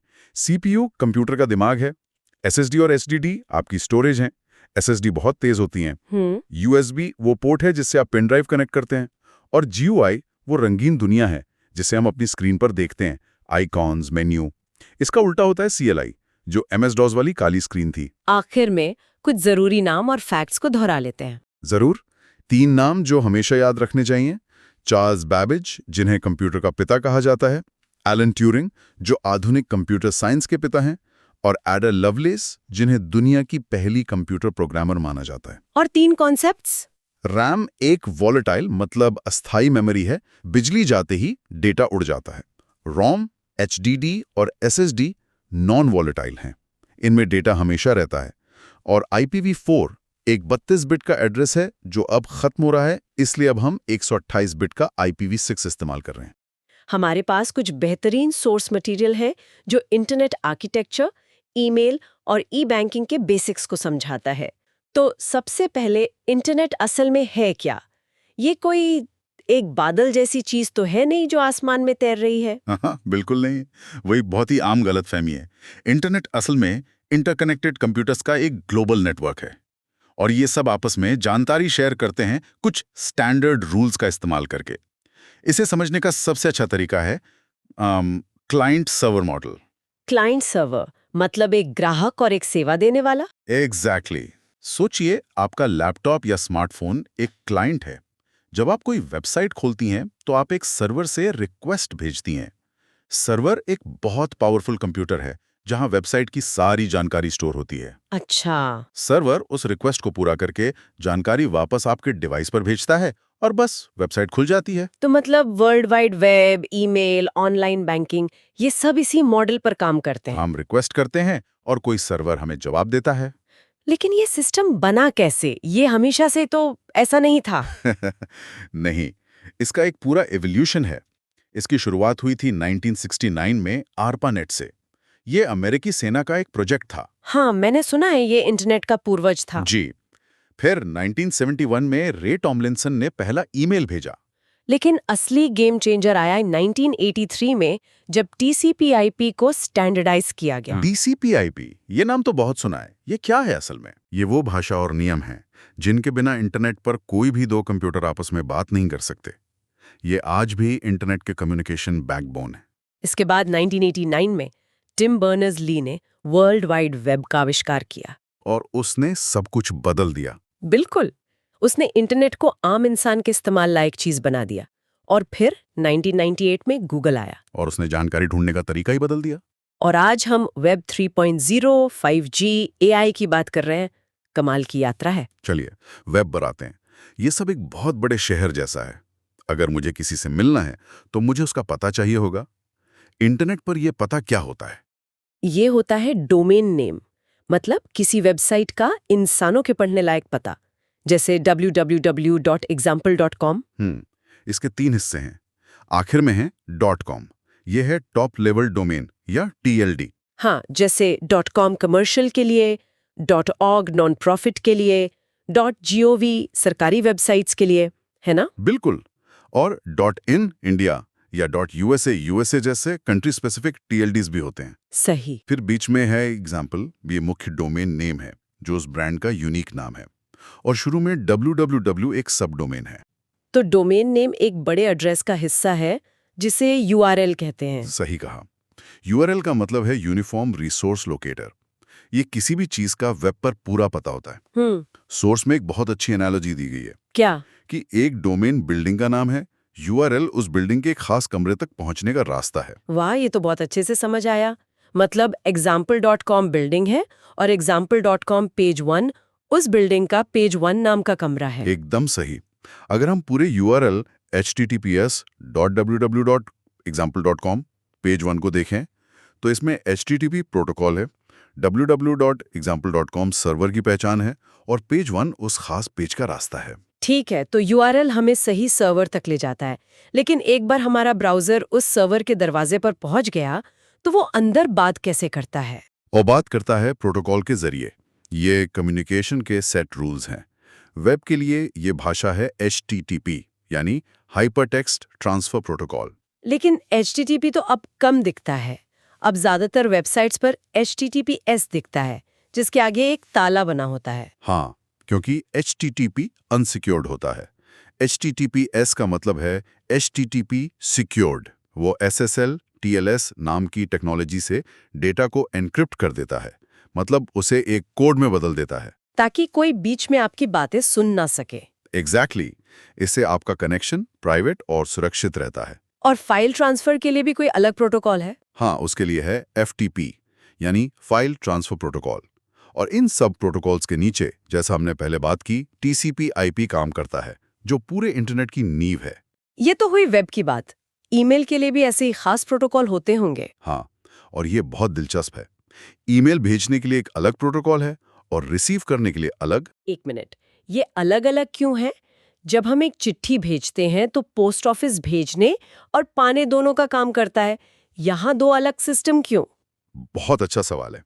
इसे ऐसे समझिए, ईमेल भेजने वाला प्रोटोकॉल SMTP एक पोस्टमैन की तरह है। उसका काम सिर्फ चिट्ठियां लेना और उन्हें सही पोस्ट ऑफिस तक पहुंचाना है। उसका काम वहां खत्म। और फिर रिसीव करने वाले प्रोटोकॉल का काम शुरू होता है। हाँ, अब आपके मेल बॉक्स से चिट्ठी आप तक कैसे पहुंचेगी, इसके दो तरीके हैं। पुराना तरीका है POP3। ये आपके सारे ईमेल सर्वर से डाउनलोड करके आपके डिवाइस में डाल देता है और सर्वर से डिलीट कर देता है। अरे लेकिन आज तो हमारे पास फोन, लैपटॉप, टैबलेट सब कुछ है। और इसीलिए आज IMAP जरूरी है। IMAP आपके ईमेल के लिए एक क्लाउड लॉकर की तरह है। ये ईमेल को सर्वर पर ही रखता है और आपके सारे डिवाइसेस को सिंक करता है। अच्छा, तभी फोन पर कोई ईमेल पढ़ो तो लैपटॉप पर भी वो पढ़ा हुआ दिखता है। बिल्कुल, आज लगभग हर ईमेल सर्विस IMAP ही इस्तेमाल करती है। तो SMTP भेजने के लिए और IMAP आज की मल्टी डिवाइस दुनिया में रिसीव करने के लिए। ये तो साफ हो गया। लेकिन एक और सवाल, जब हम google.com टाइप करते हैं तो कंप्यूटर को कैसे पता चलता है कि गूगल का सर्वर कहाँ है, उसका नंबर क्या है? यहाँ इंटरनेट का एक गुमनाम हीरो काम करता है, DNS यानी डोमेन नेम सिस्टम। DNS असल में इंटरनेट का कॉन्टैक्ट्स ऐप है। Contacts app? हाँ, हमें google.com याद रखना आसान लगता है, लेकिन कंप्यूटर को नंबर चाहिए जिसे IP एड्रेस कहते हैं, जैसे 142.250.193.78। जब आप ब्राउज़र में google.com टाइप करती हैं तो DNS तुरंत अपने कॉन्टैक्ट्स में देखकर कंप्यूटर को बताता है कि अरे, ये तो इस नंबर पर रहता है। इसके बिना तो हमें हर वेबसाइट का IP एड्रेस याद रखना होता, जो कि नामुमकिन होता। ये सब कम्युनिकेशन इतना व्यवस्थित तरीके से कैसे होता है? यहाँ OSI मॉडल की बात आती है, जो सुनने में बहुत कॉम्प्लिकेटेड लगता है। हाँ, वो थोड़ा टेक्निकल है, पर इसे समझने का एक आसान तरीका है। सबसे ऊपर एप्लीकेशन टीम है। ये वो है जो हम और आप देखते हैं, जैसे वेबसाइट या ईमेल क्लाइंट। बीच में लॉजिस्टिक्स टीम है। इसका काम है डेटा को छोटे छोटे पैकेट में तोड़ना, पक्का करना कि वो सही पते पर जाएं और रास्ते में गुम ना हो। TCP और IP इसी टीम का हिस्सा है। अच्छा, ये डिलीवरी टीम है। और सबसे नीचे? सबसे नीचे फिजिकल टीम है। ये असली केबल, वाईफाई सिग्नल, मतलब वो सड़कें हैं जिन पर डेटा ट्रैवल करता है। ये तरीका तो बहुत आसान है। तो हम इस पूरी डिजिटल दुनिया को एक्सेस करते हैं वेब ब्राउज़र के जरिए। हाँ, वेब ब्राउज़र एक एप्लीकेशन सॉफ्टवेयर है। इसका मुख्य काम है सर्वर से वेब पेज को लाना और फिर उसके HTML, CSS कोड को एक विजुअल, सुंदर से पेज में बदलना, जिसे रेंडर करना कहते हैं। बिल्कुल। पहला ब्राउज़र 1990 में आया था, वर्ल्ड वाइड वेब नाम से। और आज हमारे पास क्रोम, सफारी, फायरफॉक्स जैसे कई विकल्प हैं। लेकिन इंटरनेट पर इतनी जानकारी है कि उसे ढूंढने के लिए हमें नेविगेटर चाहिए, और वो है सर्च इंजन। सर्च इंजन असल में 3 स्टेप्स में काम करते हैं। पहला है क्रॉलिंग। मतलब मकड़ी की तरह जाल बुनना? हाँ, कुछ वैसा ही। इसमें बॉट्स, जिन्हें स्पाइडर्स भी कहते हैं, पूरे वेब पर घूमकर लगातार डेटा इकट्ठा करते हैं। दूसरा स्टेप है इंडेक्सिंग, जहां इस सारे डेटा को एक विशाल लाइब्रेरी में ऑर्गेनाइज किया जाता है। और तीसरा स्टेप रैंकिंग है, जहां गूगल का जादू चलता है। सही कहा। जब कोई कुछ सर्च करता है तो सर्च इंजन के एल्गोरिथम इंडेक्स में से सबसे रेलेवेंट रिजल्ट्स को ढूंढकर उन्हें रैंक करके दिखाते हैं। चलिए अब कम्युनिकेशन पर वापस आते हैं और ईमेल की बनावट को देखते हैं। हम सब रोज ईमेल भेजते हैं, लेकिन टू सीसी और बीसीसी में अक्सर कंफ्यूज हो जाते हैं। ये समझना बहुत जरूरी है।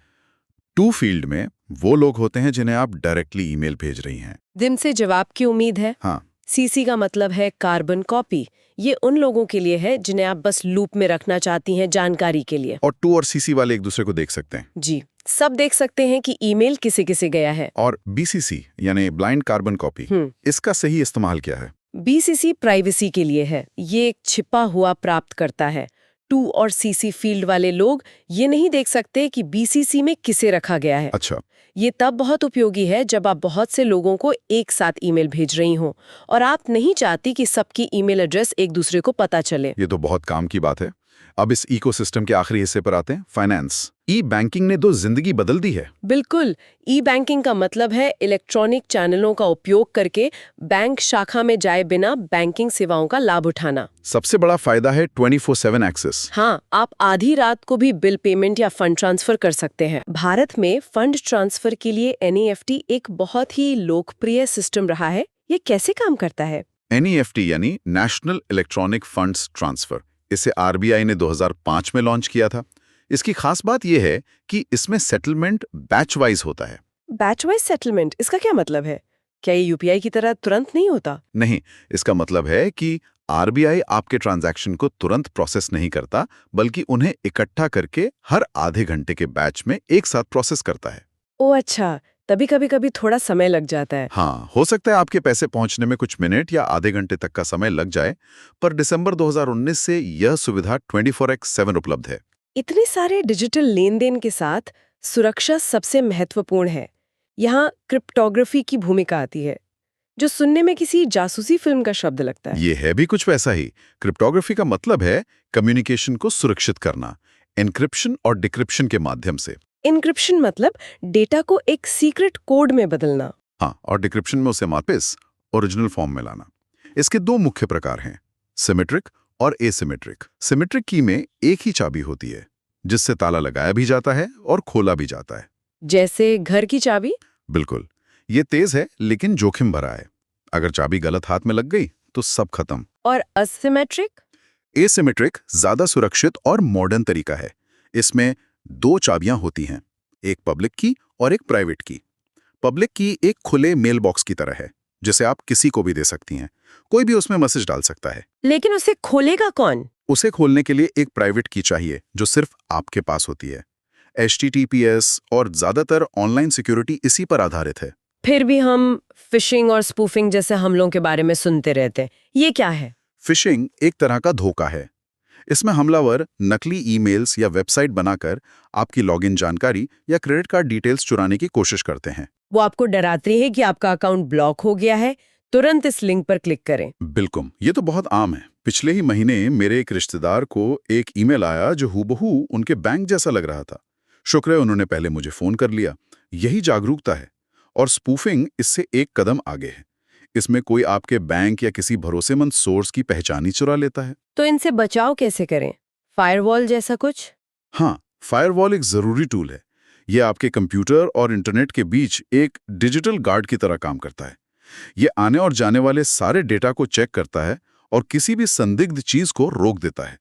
लेकिन सबसे जरूरी बात जो सोर्स में भी बताई गई है, सुरक्षा सिर्फ टेक्नोलॉजी पर नहीं बल्कि यूजर की जागरूकता पर निर्भर करती है। किसी भी अनजान लिंक पर क्लिक करने से पहले सोचना और हमेशा HTTPS वाली सुरक्षित वेबसाइट्स का ही इस्तेमाल करना।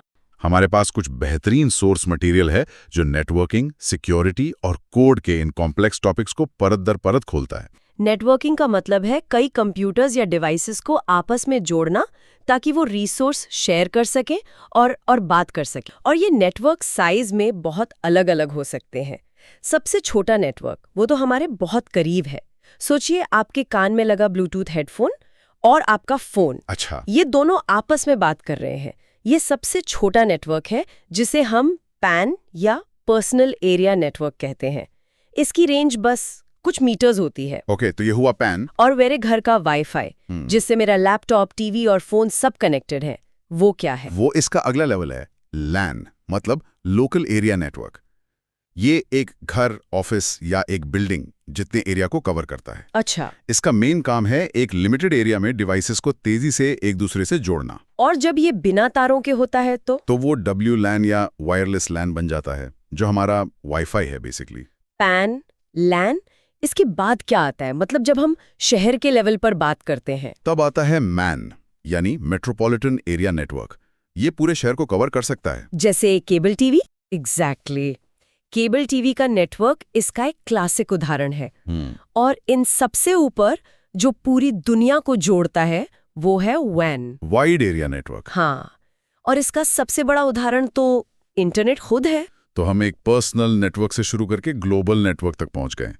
लेकिन सोर्स में कुछ और भी नाम थे, जैसे SAN और VPN। ये क्या चीजें? ये स्पेशल नेटवर्क्स हैं।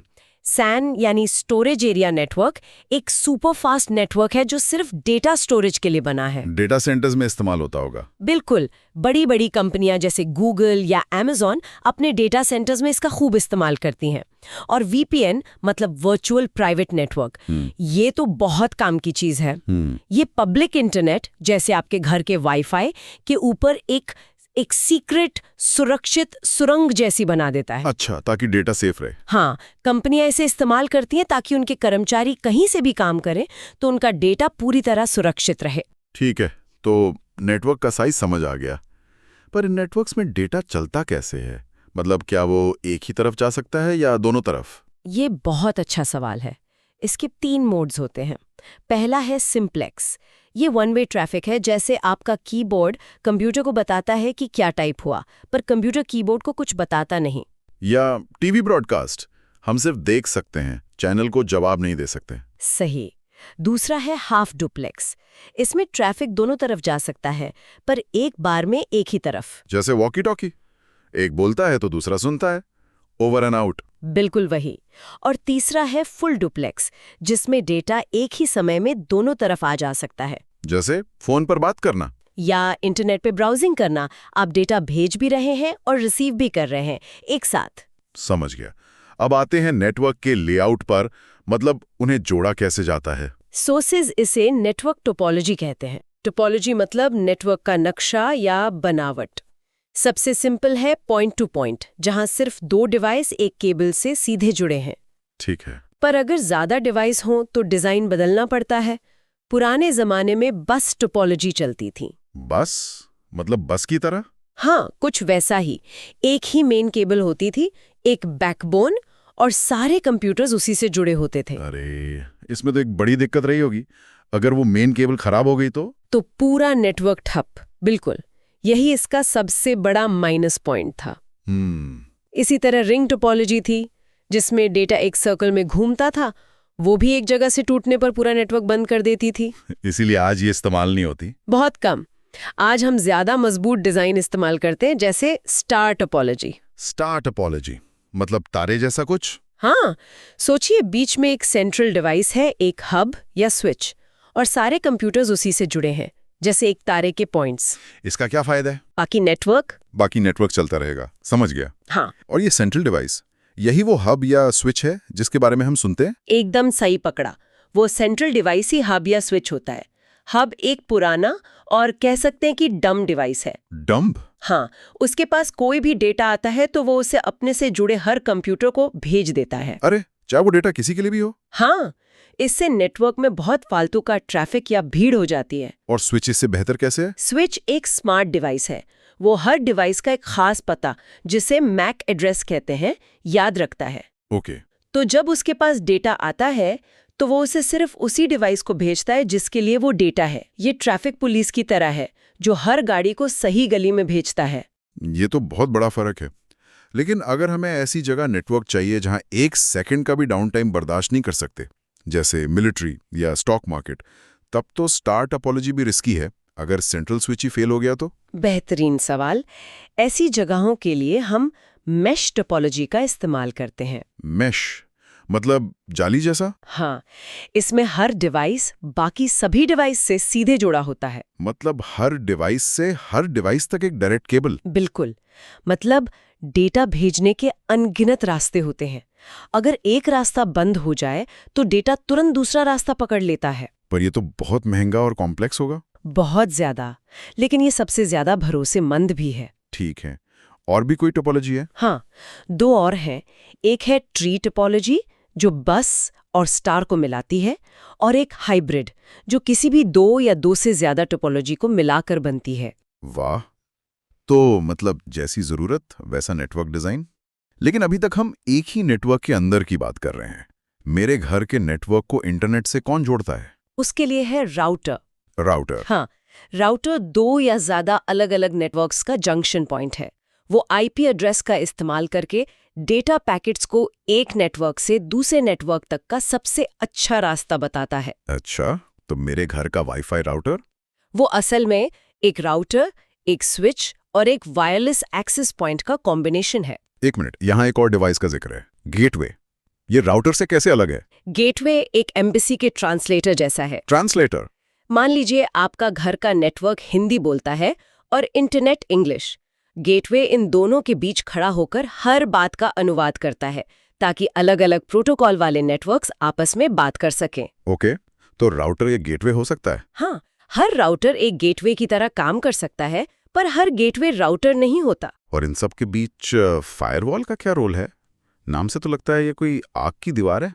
ये एक डिजिटल सिक्योरिटी गार्ड है जो आपके नेटवर्क के गेट पर खड़ा रहता है। ये आने वाले और जाने वाले ट्रैफिक को चेक करता है और पहले से सेट किए गए रूल्स के हिसाब से तय करता है कि किसे अंदर आने देना है और किसे रोकना है। तो ये हमारे नेटवर्क की पहली डिफेंस लाइन है। बिल्कुल। तो ये था हमारा इंफ्रास्ट्रक्चर। सड़कें बन गईं, ट्रैफिक नियम तय हो गए, लेकिन अब बात करते हैं उन खतरों की जो इन सड़कों पर घूम रहे हैं। Chapter 2, the threat landscape. शुरुआत करते हैं सबसे कॉमन शब्द से, मैलवेयर। मैलवेयर मतलब मलिशियस सॉफ्टवेयर। ये ऐसे कोड या प्रोग्राम है जिन्हें खास तौर पर आपके सिस्टम को नुकसान पहुंचाने, डेटा चुराने या उसे हाईजैक करने के लिए बनाया गया है। और सोर्स के हिसाब से मैलवेयर के कई रूप हैं। सबसे पुराना और मशहूर है वायरस। हाँ, वायरस को फैलने के लिए एक होस्ट की जरूरत होती है, जैसे कोई फाइल, डॉक्यूमेंट या प्रोग्राम। अच्छा। जब आप उस इन्फेक्टेड फाइल को खोलते या शेयर करते हैं तो वायरस एक्टिवेट हो जाता है और दूसरी फाइलों को भी इन्फेक्ट कर देता है, जैसे आई लव यू वायरस। लेकिन सोर्स में वर्म का भी जिक्र है। ये वायरस से कैसे अलग है? वर्म वायरस से ज्यादा खतरनाक हो सकता है। क्यों? क्योंकि इसे फैलने के लिए किसी होस्ट फाइल की जरूरत नहीं होती। ये एक सेल्फ रेप्लिकेटिंग प्रोग्राम है। मतलब ये अपनी कॉपी खुद बनाता है? हाँ, ये नेटवर्क में सुरक्षा की कमियों का फायदा उठाकर अपने आप एक कंप्यूटर से दूसरे कंप्यूटर में फैलता है। एसक्यूएल स्लैमर वर्म ने कुछ ही मिनटों में दुनिया भर के हजारों सर्वर को ठप कर दिया था। बाप रे। और ट्रोजन हॉर्स, इसका नाम तो कहानी जैसा लगता है। और ये काम भी कहानी की तरह ही करता है। ये किसी असली और काम के सॉफ्टवेयर जैसे कोई गेम या यूटिलिटी के भेस में आता है। अच्छा, धोखे से? हाँ, आप उसे इंस्टॉल करते हैं और वो अपना काम भी करता है, लेकिन पीठ पीछे वो आपके सिस्टम में एक खुफिया दरवाजा या बैकडोर बना देता है। और आजकल जो सबसे ज्यादा सुनने में आता है, रैंसमवेयर। रैंसमवेयर आज के दौर का सबसे बड़ा सिरदर्द है। यह आपके कंप्यूटर की सारी जरूरी फाइलों को एन्क्रिप्ट कर देता है। मतलब उन्हें लॉक कर देता है। एक तरह से हाँ, एक ऐसी तिजोरी में बंद कर देता है जिसे आप खोल नहीं सकते। और फिर उस तिजोरी की चाबी के बदले आपसे रैंसम यानी फिरौती मांगता है, जो अक्सर क्रिप्टो करेंसी में होती है। बिल्कुल। WannaCry ने यही करके दुनिया भर के अस्पतालों और कंपनियों को घुटनों पर ला दिया था। ये तो सीधे सीधे डिजिटल किडनैपिंग हो गई। लेकिन कुछ खतरे ऐसे भी हैं जो चुपके से काम करते हैं, जैसे स्पाईवेयर और कीलॉगर। सही। स्पाईवेयर आपकी जासूसी करता है। ये आपकी ब्राउजिंग हिस्ट्री, आपके पासवर्ड्स, सब कुछ चुपके से रिकॉर्ड करके हैकर को भेजता है। और कीलॉगर? कीलॉगर तो और भी खतरनाक है। ये आपके कीबोर्ड पर दबाए गए हर बटन को रिकॉर्ड करता है। हर एक बटन को? हर एक को। सोचिए, आप अपना बैंक पासवर्ड टाइप कर रहे हैं और कोई उसे शब्द दर शब्द नोट कर रहा है। रोंगटे खड़े हो गए। और सोर्स में हैकर्स के बारे में भी बताया गया है। हम तो सबको हैकर ही बोल देते हैं, पर यहाँ व्हाइट हैट, ब्लैक हैट, कई तरह के रंग हैं। हाँ, ये रंग उनके इरादे को दिखाते हैं। ब्लैक हैट हैकर्स वो हैं जो कानून तोड़ते हैं, डेटा चुराते हैं और नुकसान पहुंचाते हैं। ये विलन है। आप कह सकते हैं। और इनके उलट हैं व्हाइट हैट हैकर्स, जिन्हें एथिकल हैकर्स भी कहते हैं। तो ये हीरो है। एक तरह से हाँ, कंपनियां इन्हें खुद हायर करती हैं ताकि उनके सिस्टम में कमजोरियां ढूंढकर उन्हें बता सकें, इससे पहले कि कोई ब्लैक हैट हैकर उनका फायदा उठाए। और इन दोनों के बीच में कौन है? बीच में आते हैं ग्रे हैट हैकर्स। इनका इरादा मिला जुला होता है। मतलब? ये बिना इजाजत के किसी सिस्टम में घुस जाते हैं, कमी ढूंढते हैं और फिर या तो उसे पब्लिक कर देते हैं या फिर कंपनी को बताकर उसे ठीक करने के बदले पैसे मांगते हैं। तो ये कानून के दायरे से बाहर काम करते हैं। हाँ, पर उनका इरादा हमेशा नुकसान पहुंचाना नहीं होता। तो इंफ्रास्ट्रक्चर खड़ा हो गया, उस पर खतरे भी आ गए। अब बात करते हैं उस भाषा की जिसमें मशीनें एक दूसरे से बात करती हैं। Chapter 3, computer codes. आखिर कंप्यूटर हमारी ए, बी, सी या क, ख, ग को कैसे समझते हैं? वो नहीं समझते। कंप्यूटर सिर्फ 2 चीजें समझते हैं, 0 और 1। ऑन और ऑफ। हाँ, तो हमें एक ऐसा सिस्टम चाहिए जो हमारे हर अक्षर, नंबर और सिंबल को 0 और 1 के एक यूनिक कॉम्बिनेशन में बदल दे। इन्हीं सिस्टम्स को हम कोड्स कहते हैं। तो इसकी शुरुआत कैसे हुई? शुरुआती दौर में BCD यानी बाइनरी कोडेड डेसिमल जैसे कोड थे जो सिर्फ नंबर्स को बाइनरी में बदलते थे। सिर्फ 0 से 9 तक। हाँ, लेकिन हमें अक्षरों की भी जरूरत थी। यहीं पर ASCII आया, American standard code for information interchange. ये एक गेम चेंजर था। ASCII इतना खास क्यों था? क्योंकि ये इंग्लिश के हर अक्षर, हर नंबर और हर कॉमन सिंबल के लिए एक स्टैंडर्ड 7 या 8 बिट बाइनरी कोड लेकर आया। अच्छा, एक स्टैंडर्ड बना दिया। हाँ, इसकी वजह से अमेरिका में बने कंप्यूटर और प्रिंटर एक दूसरे की भाषा समझने लगे। ये एक तरह से कंप्यूटर की दुनिया की पहली ग्लोबल भाषा बन गई। लेकिन ASCII तो सिर्फ इंग्लिश के लिए था।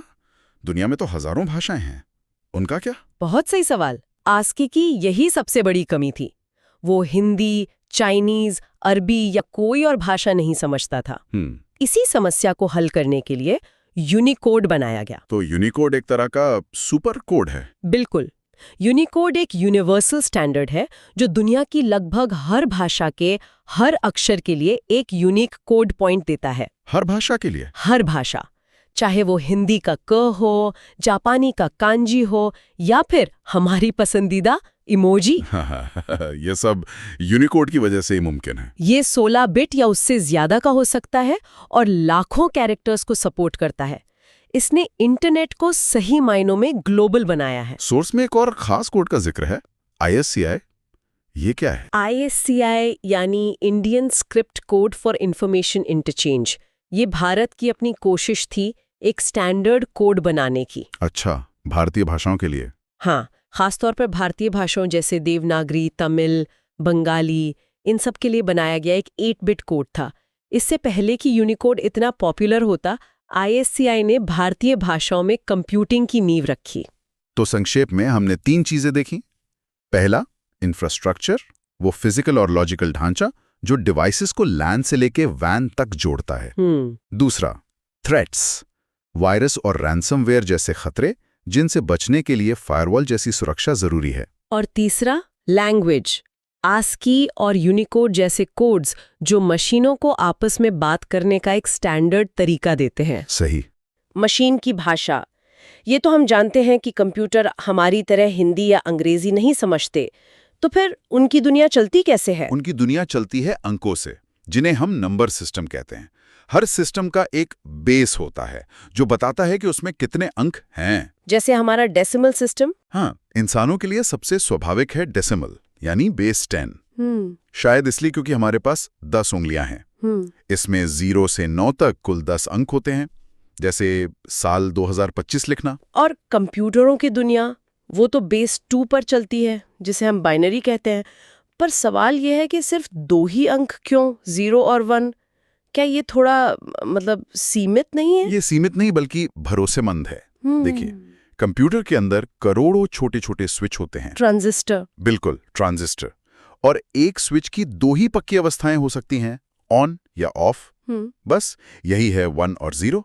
इसमें कोई कंफ्यूजन की गुंजाइश ही नहीं है। अच्छा। और इसी सादगी और भरोसे की वजह से पूरी डिजिटल दुनिया इसी बाइनरी भाषा पर बनी है। तो ये हार्डवेयर की एक तरह से मजबूरी है जो सॉफ्टवेयर की ताकत बन गई। लेकिन मैंने प्रोग्रामिंग में ऑक्टल और हेक्साडेसिमल के बारे में भी सुना है, बेस 8 और बेस 16। जब काम बाइनरी से चल ही रहा है तो इनकी क्या जरूरत पड़ गई? बहुत अच्छा सवाल है। सोचिए, एक लंबा सा बाइनरी नंबर जैसे 110101110, इसको पढ़ना या याद रखना कितना मुश्किल है। हाँ, बहुत मुश्किल है। ऑक्टल और हेक्साडेसिमल इसी समस्या को सुलझाते हैं। ये बाइनरी भाषा के लिए एक तरह से शॉर्ट हैंड है। ऑक्टल, जिसमें 0 से 7 तक अंक होते हैं, वो पुराने सिस्टम में काफी इस्तेमाल होता था, लेकिन आज हेक्साडेसिमल ज्यादा जरूरी है। हेक्साडेसिमल, जिसमें 0 से 9 के अलावा A से F तक अक्षर भी होते हैं। मैंने देखा है ये वेब डिजाइन में कलर कोड्स के लिए बहुत इस्तेमाल होता है, जैसे #FFFFFF सफेद रंग के लिए। बिल्कुल सही। वो इसलिए क्योंकि एक हेक्साडेसिमल डिजिट ठीक 4 बाइनरी डिजिट्स को दिखाता है, मतलब एक निबल को। ओह अच्छा। तो आप एक लंबे बाइनरी कोड को बहुत छोटे, पढ़ने में आसान हेक्साडेसिमल कोड में बदल सकते हैं। ये सिर्फ रंगों के लिए नहीं, बल्कि मेमोरी एड्रेस और डेटा को दर्शाने के लिए भी बहुत जरूरी है। तो ये एक तरह से इंसानी प्रोग्रामर और बाइनरी में बात करने वाली मशीन के बीच एक पुल का काम करता है। एकदम। तो कंप्यूटर के अंदर ये जो 1 और 0 की धारा बह रही है, इसे हम नापते कैसे हैं? यहीं से बिट और बाइट की कहानी शुरू होती है ना? हाँ, डेटा की सबसे छोटी, सबसे बुनियादी इकाई है बिट, यानी बाइनरी डिजिट, एक अकेला 0 या 1। पर एक बिट से तो ज्यादा कुछ पता नहीं चलता होगा। नहीं, बिल्कुल नहीं। इसीलिए हम इन्हें ग्रुप्स में इस्तेमाल करते हैं। 8 बिट्स का ग्रुप एक बाइट कहलाता है। और ये बहुत महत्वपूर्ण है क्योंकि एक बाइट से हम कीबोर्ड का एक अक्षर जैसे A या डॉलर दिखा सकते हैं। और यहीं से डेटा के बड़े होने का सफर शुरू होता है। आज हम गीगाबाइट्स और टेराबाइट्स की बात करते हैं। ये इस हायरार्की में कहाँ आते हैं? यह हायरार्की बहुत तेजी से बढ़ती है। बाइट के बाद आता है किलोबाइट, यानी KB। यहाँ एक दिलचस्प बात यह है कि कंप्यूटिंग में 1 किलोबाइट का मतलब 1000 बाइट्स नहीं होता। हाँ, 1024 बाइट्स होता है। बिल्कुल, 1024 बाइट्स। ऐसा इसलिए क्योंकि सब कुछ 2 की पावर पर चलता है, और 2 की पावर 10 1024 होता है। ये 1024 वाला कंस्ट्रक्शन आज हमेशा के लिए दूर हो गया। तो KB के बाद मेगाबाइट, MB, फिर गीगाबाइट, GB और टेराबाइट, TB, जो आजकल हमारी हार्ड ड्राइव्स का स्टैंडर्ड है। सही। और ये कहानी यहाँ खत्म नहीं होती। बड़ी बड़ी कंपनियां और इंटरनेट का जो पूरा डेटा है वो पेटाबाइट्स और एक्साबाइट्स में नापा जाता है। बाप रे। कहा जाता है कि दुनिया भर में हर साल ज़ेटाबाइट्स में डेटा जनरेट होता है। मुझे याद है मेरा पहला कंप्यूटर, उसमें सिर्फ 640 KB रैम थी। 640 KB? हाँ, आज हमारे फोन में इससे हजारों गुना ज्यादा मेमोरी होती है। ये दिखाता है कि डेटा का पैमाना कितनी तेजी से बढ़ा है। ठीक है, तो हमारे पास 0 और 1 की भाषा है और उसे नापने का पैमाना भी है, लेकिन इन अंकों से कंप्यूटर कोई फैसला कैसे लेता है? ये सिर्फ डेटा तो नहीं हो सकते, इन्हें प्रोसेस भी तो करना पड़ता होगा। यहीं पर स्टैक की अगली और शायद सबसे जादुई परत आती है, लॉजिक गेट्स। ये डिजिटल सर्किट के वो बेसिक बिल्डिंग ब्लॉक्स हैं जो ट्रांजिस्टर से बने होते हैं। अच्छा। ये इन 0 और 1 को लेते हैं और कुछ तय नियमों के आधार पर एक आउटपुट देते हैं। ये असल में कंप्यूटर के डिसीजन मेकर्स हैं। तो चलिए इन डिसीजन मेकर से मिलते हैं। सबसे बुनियादी गेट्स कौन से हैं? 3 सबसे बुनियादी गेट्स हैं, एंड, और नॉट। एंड गेट एक सख्त गार्ड की तरह है। ये तभी यस कहता है, यानी 1, जब इसके सभी इनपुट यस हों, यानी 1। एक भी नो हुआ तो? एक भी नो मतलब 0 हुआ तो आउटपुट 0 ही होगा। ओके। और गेट ज्यादा लचीला है, वो कहता है कोई भी एक चलेगा। अगर उसका कोई भी एक इनपुट 1 है तो वो आउटपुट 1 दे देगा। और नॉट गेट? और नॉट गेट तो बस उल्टा कर देता है। ये 1 को 0 और 0 को 1 बना देता है। इसे इन्वर्टर भी कहते हैं। ठीक है, ये तो सरल लगे, लेकिन मैंने यूनिवर्सल गेट्स के बारे में सुना है, नैंड और नॉर। इन्हें यूनिवर्सल क्यों कहा जाता है? ये एक बेहतरीन सवाल है। इन्हें यूनिवर्सल इसलिए कहते हैं क्योंकि आप सिर्फ नैंड गेट्स का इस्तेमाल करके या सिर्फ नॉर गेट्स का इस्तेमाल करके कोई भी दूसरा गेट बना सकते हैं। कोई भी, मतलब एंड और नॉट, सब? हाँ, सब। थ्योरेटिकली आप सिर्फ एक ही तरह के गेट से पूरा कंप्यूटर बना सकते हैं। अरे वाह।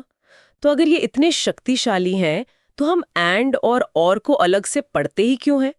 असल चिप डिजाइन में सिर्फ नैंड गेट्स का ही इस्तेमाल क्यों नहीं कर लेते? क्या बात है, आपने बिल्कुल मुद्दे की बात की है।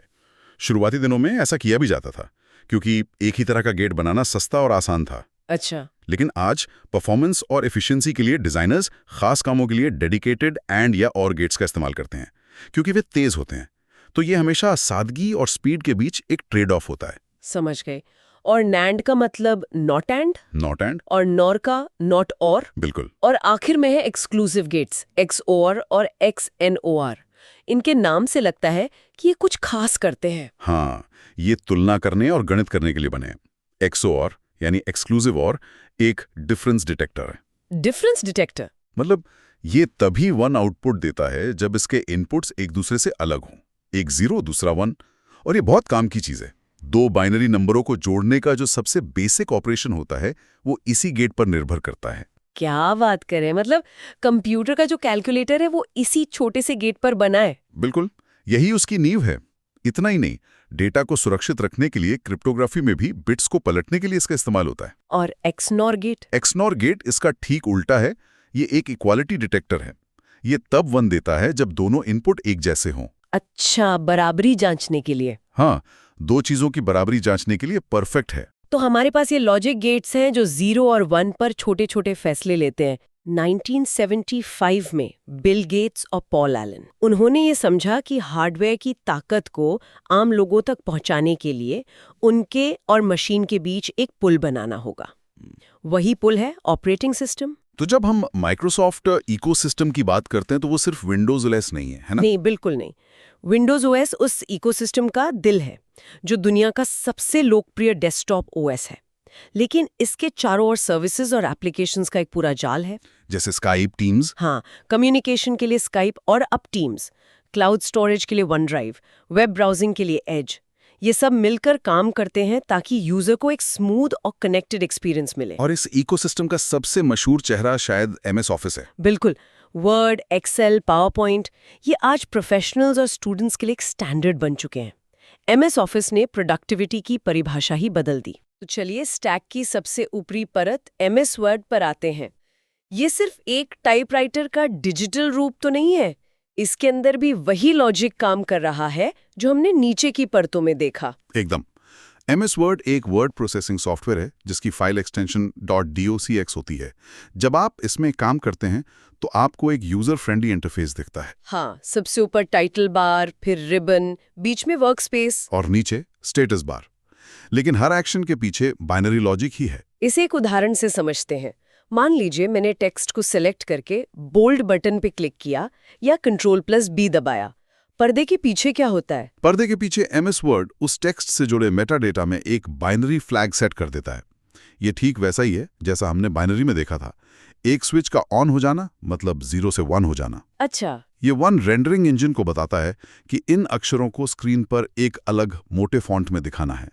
हर फॉर्मेटिंग चॉइस आखिर में 0 और 1 का ही खेल है।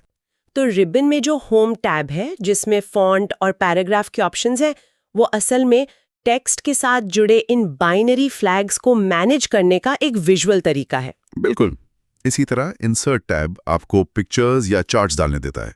जब आप एक तस्वीर इंसर्ट करते हैं तो वर्ड उस तस्वीर की बाइनरी फाइल को आपके डॉक्यूमेंट की बाइनरी फाइल के अंदर एक खास जगह पर रख देता है। और लेआउट या डिजाइन टैब्स का क्या, जो पेज के मार्जिन या ओरिएंटेशन को कंट्रोल करते हैं? वो भी डॉक्यूमेंट के ओवरऑल स्ट्रक्चर से जुड़े मेटाडेटा को बदलते हैं। लेआउट टैब पेज के फिजिकल गुणों को नियंत्रित करने वाले बाइनरी मानों को सेट करता है।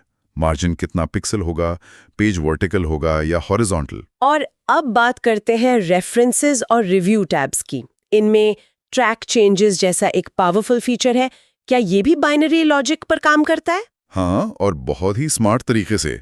जब आप ट्रैक चेंजेस ऑन करते हैं तो वर्ड आपके ओरिजिनल टेक्स्ट को नहीं बदलता। अच्छा। नहीं, इसके बजाय वो हर बदलाव को एक अलग डेटा लेयर में रिकॉर्ड करता है। वो ये रिकॉर्ड रखता है कि किसने, क्या और कब बदला। जब आप बदलावों को एक्सेप्ट करते हैं तभी वो मेन बाइनरी फाइल का हिस्सा बनता है। ये तो बहुत बढ़िया है। ये सब लॉजिकल ऑपरेशंस का ही नतीजा है। और कीबोर्ड शॉर्टकट्स जैसे F7 से स्पेलिंग चेक करना या F12 से सेव एज करना, ये तो सिर्फ कमांड्स हैं। जरूर, पर इनके पीछे भी प्रोसेस है। जब आप F7 दबाते हैं तो एक एल्गोरिथम शुरू होता है। ये एल्गोरिथम आपके डॉक्यूमेंट के हर शब्द को उठाता है और उसे एक विशाल डिक्शनरी फाइल के शब्दों से तुलना करने के लिए लॉजिक गेट्स जैसे XNOR का इस्तेमाल करता है। क्योंकि XNOR इक्वालिटी डिटेक्टर है। बिल्कुल। अगर कोई शब्द मैच नहीं होता तो वो उसे फ्लैग कर देता है और F12 दबाने पर वर्ड आपके स्क्रीन पर दिख रहे विजुअल डॉक्यूमेंट को लेता है और उसे .dox के तयशुदा बाइनरी स्ट्रक्चर में अनुवाद करके हार्ड ड्राइव पर सेव कर देता है। MS Excel और MS PowerPoint। तो फिर पहला चैप्टर खोलते हैं। The engine. MS Excel data entry, analysis और फाइनेंशियल मॉडलिंग के लिए इस्तेमाल किया जाता है। इसकी हिस्ट्री भी काफी पुरानी है। 1985 में मैक्स के लिए आया था और फिर 87 में विंडोज के लिए। हाँ, और इसके दो मुख्य फाइल फॉर्मेट हैं, पुराना .xls और नया जो अब हम सब यूज करते हैं .xlsx।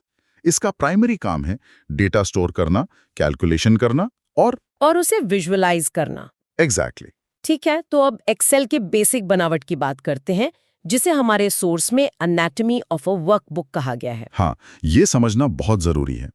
देखिए, सबसे ऊपर जो पूरी फाइल है उसे हम वर्कबुक कहते हैं और उसके अंदर अलग अलग पेजेस या शीट्स होती हैं, वो है वर्कशीट। बिल्कुल। और हर शीट में आपको हॉरिजॉन्टल रोज दिखेंगी जिन पर नंबर होते हैं 1, 2, 3 और वर्टिकल कॉलम्स जिन पर लेटर होते हैं A, B, C। और जहां एक रो और कॉलम मिलते हैं, उस एक बॉक्स को क्या कहते हैं? Active cell. इंटरफेस के टैब्स को समझते हैं। पहले क्रिएशन एंड लेआउट टैब्स। इसमें सबसे पहले आता है होम टैब, जहां मतलब 80% काम होता है। सारे बेसिक्स है ना, clipboard, font styling, number formatting, alignment. और ऑटो सम जैसे टूल्स। यहीं पर पिवट टेबल्स और सॉर्ट एंड फिल्टर के ऑप्शन भी मिलते हैं। अच्छा, इसके बाद है इंसर्ट टैब। ये तो नाम से ही साफ है। हाँ, इससे हम अपनी शीट में ऑब्जेक्ट्स डालते हैं, जैसे पिक्चर्स, चार्ट्स, आइकन और शेप्स। और फिर पेज लेआउट टैब, जो प्रिंटिंग के लिए है, मार्जिन्स, ओरिएंटेशन, ये सब सेट करने के लिए। सही। यहाँ से ये और भी दिलचस्प हो जाता है। अब आते हैं लॉजिक एंड रिव्यू टैब्स पर। सबसे पहले फॉर्मूलाज टैब। जिसे द ब्रेन भी कहा गया है। बिल्कुल सही। यहाँ फंक्शंस की पूरी लाइब्रेरी होती है, एरर चेक करने के टूल्स होते हैं। इसके बाद है डेटा टैब, यानी द मैनेजर। हाँ, ये डेटा को मैनेज करने के लिए है। इससे आप डुप्लीकेट हटा सकते हैं। Remove duplicates. हाँ, या डेटा को अलग अलग कॉलम में बांट सकते हैं, जिसे कहते हैं टेक्स्ट टू कॉलम्स। और इसमें व्हाट इफ एनालिसिस जैसे एडवांस टूल भी होते हैं। बिल्कुल। फिर आता है रिव्यू टैब, द एडिटर, जिसमें स्पेलिंग और ग्रामर चेक। और थिसॉरस और शीट को प्रोटेक्ट करने के ऑप्शन भी। और आखिर में व्यू टैब, द लेंस, जिससे हम अपनी शीट को देखने का तरीका बदलते हैं। जैसे फ्रीज पेन से हेडिंग्स को लॉक करना या जूम लेवल बदलना। ठीक है, अब सबसे जरूरी हिस्से पर आते हैं, एक्सेल की भाषा, द लैंग्वेज ऑफ लॉजिक। इसका एक गोल्डन रूल है जो कभी नहीं भूलना चाहिए। हर फॉर्मूला हमेशा बराबर के चिन्ह से शुरू होता है। एग्जैक्टली। ये एक्सेल को बताने का तरीका है कि अब कैलकुलेशन करनी है। इसका स्ट्रक्चर बहुत सिंपल है, A1 प्लस B1। यहाँ A1 और B1 दो अलग अलग सेल के रेफरेंसेस हैं। और प्लस से एक ऑपरेटर है। मुख्य ऑपरेटर्स हैं।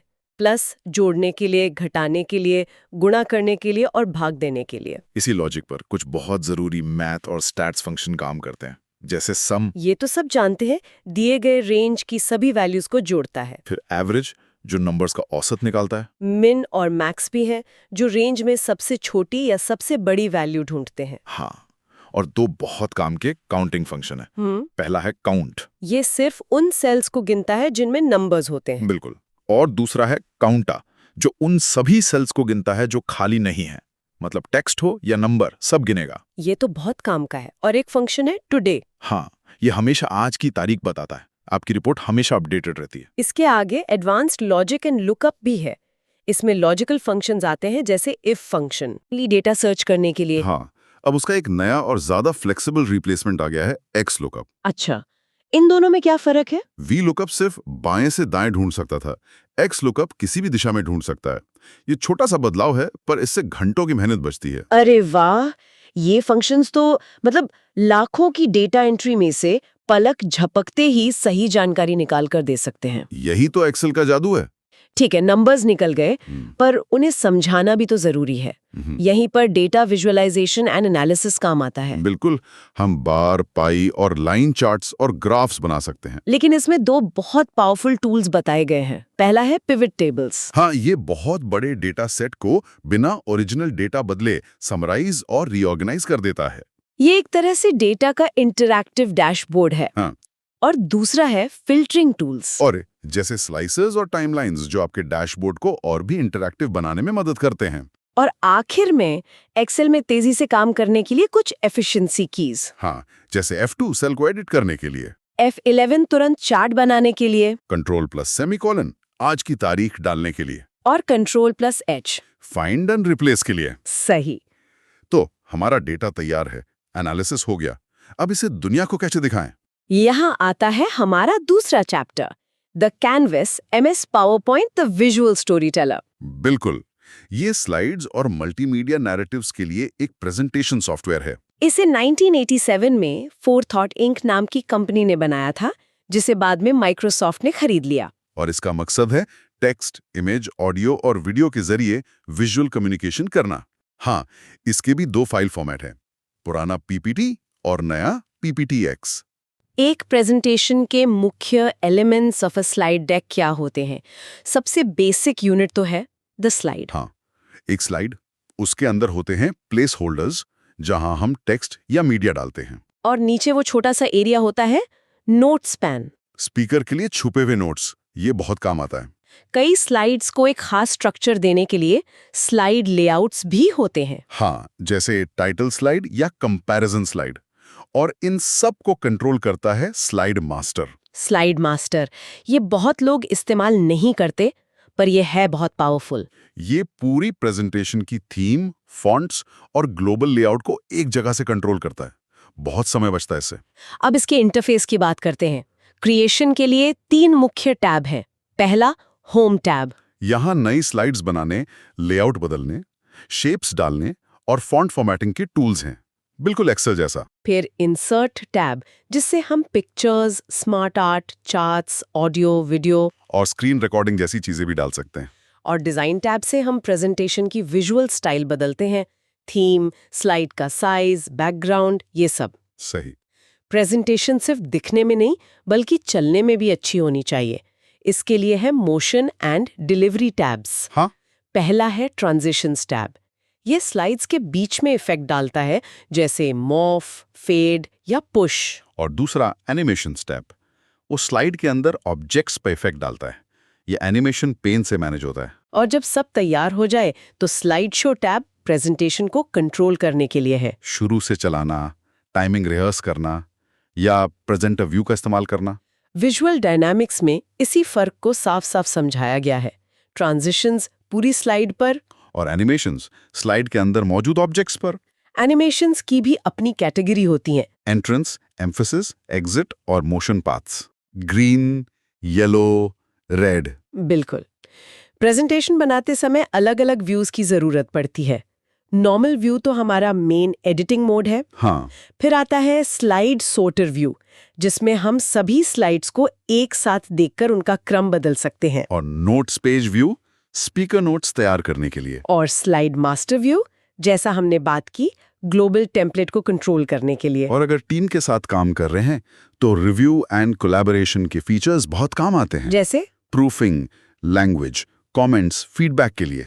और कंपेयर 2 वर्जन की तुलना करने के लिए। और एक्सेसिबिलिटी भी, ताकि कंटेंट सभी के लिए पठनीय हो। ये बहुत जरूरी है। अंत में कुछ यूनिवर्सल ऑफिस शॉर्टकट्स जो एक्सेल और पावरपॉइंट दोनों में काम आते हैं। हाँ, जैसे फाइल मैनेजमेंट के लिए Ctrl+S सेव करने के लिए, Ctrl+N नई फाइल के लिए, एडिटिंग के लिए Ctrl+C, Ctrl+V, कॉपी पेस्ट। और फॉर्मेटिंग के लिए Ctrl+B बोल्ड और Ctrl+I इटैलिक। ये तो यूनिवर्सल हैं। तो इन सब का क्या मतलब है? इसे समझने के लिए हमारे सोर्स में एक आखिरी स्लाइड है, the dual core tool kit. हाँ, वो वेन डायग्राम इसे खूबसूरती से दिखाता है। एक तरफ MS एक्सेल है, जिसे द ब्रेन कहा गया है, जो डेटा एनालिसिस, कैलकुलेशन और फॉर्मूला के लिए है। और दूसरी तरफ MS पावरपॉइंट है, जिसे द वॉइस कहा गया है, जो स्टोरी टेलिंग, विजुअल्स और एनिमेशन के लिए है। और जहां ये दोनों मिलते हैं वो है इम्पैक्ट, यानी असर। निष्कर्ष यही है कि ये दोनों मिलकर कच्चे डेटा को एक ऐसी कहानी में बदल देते हैं जो प्रेरक और असरदार होती है।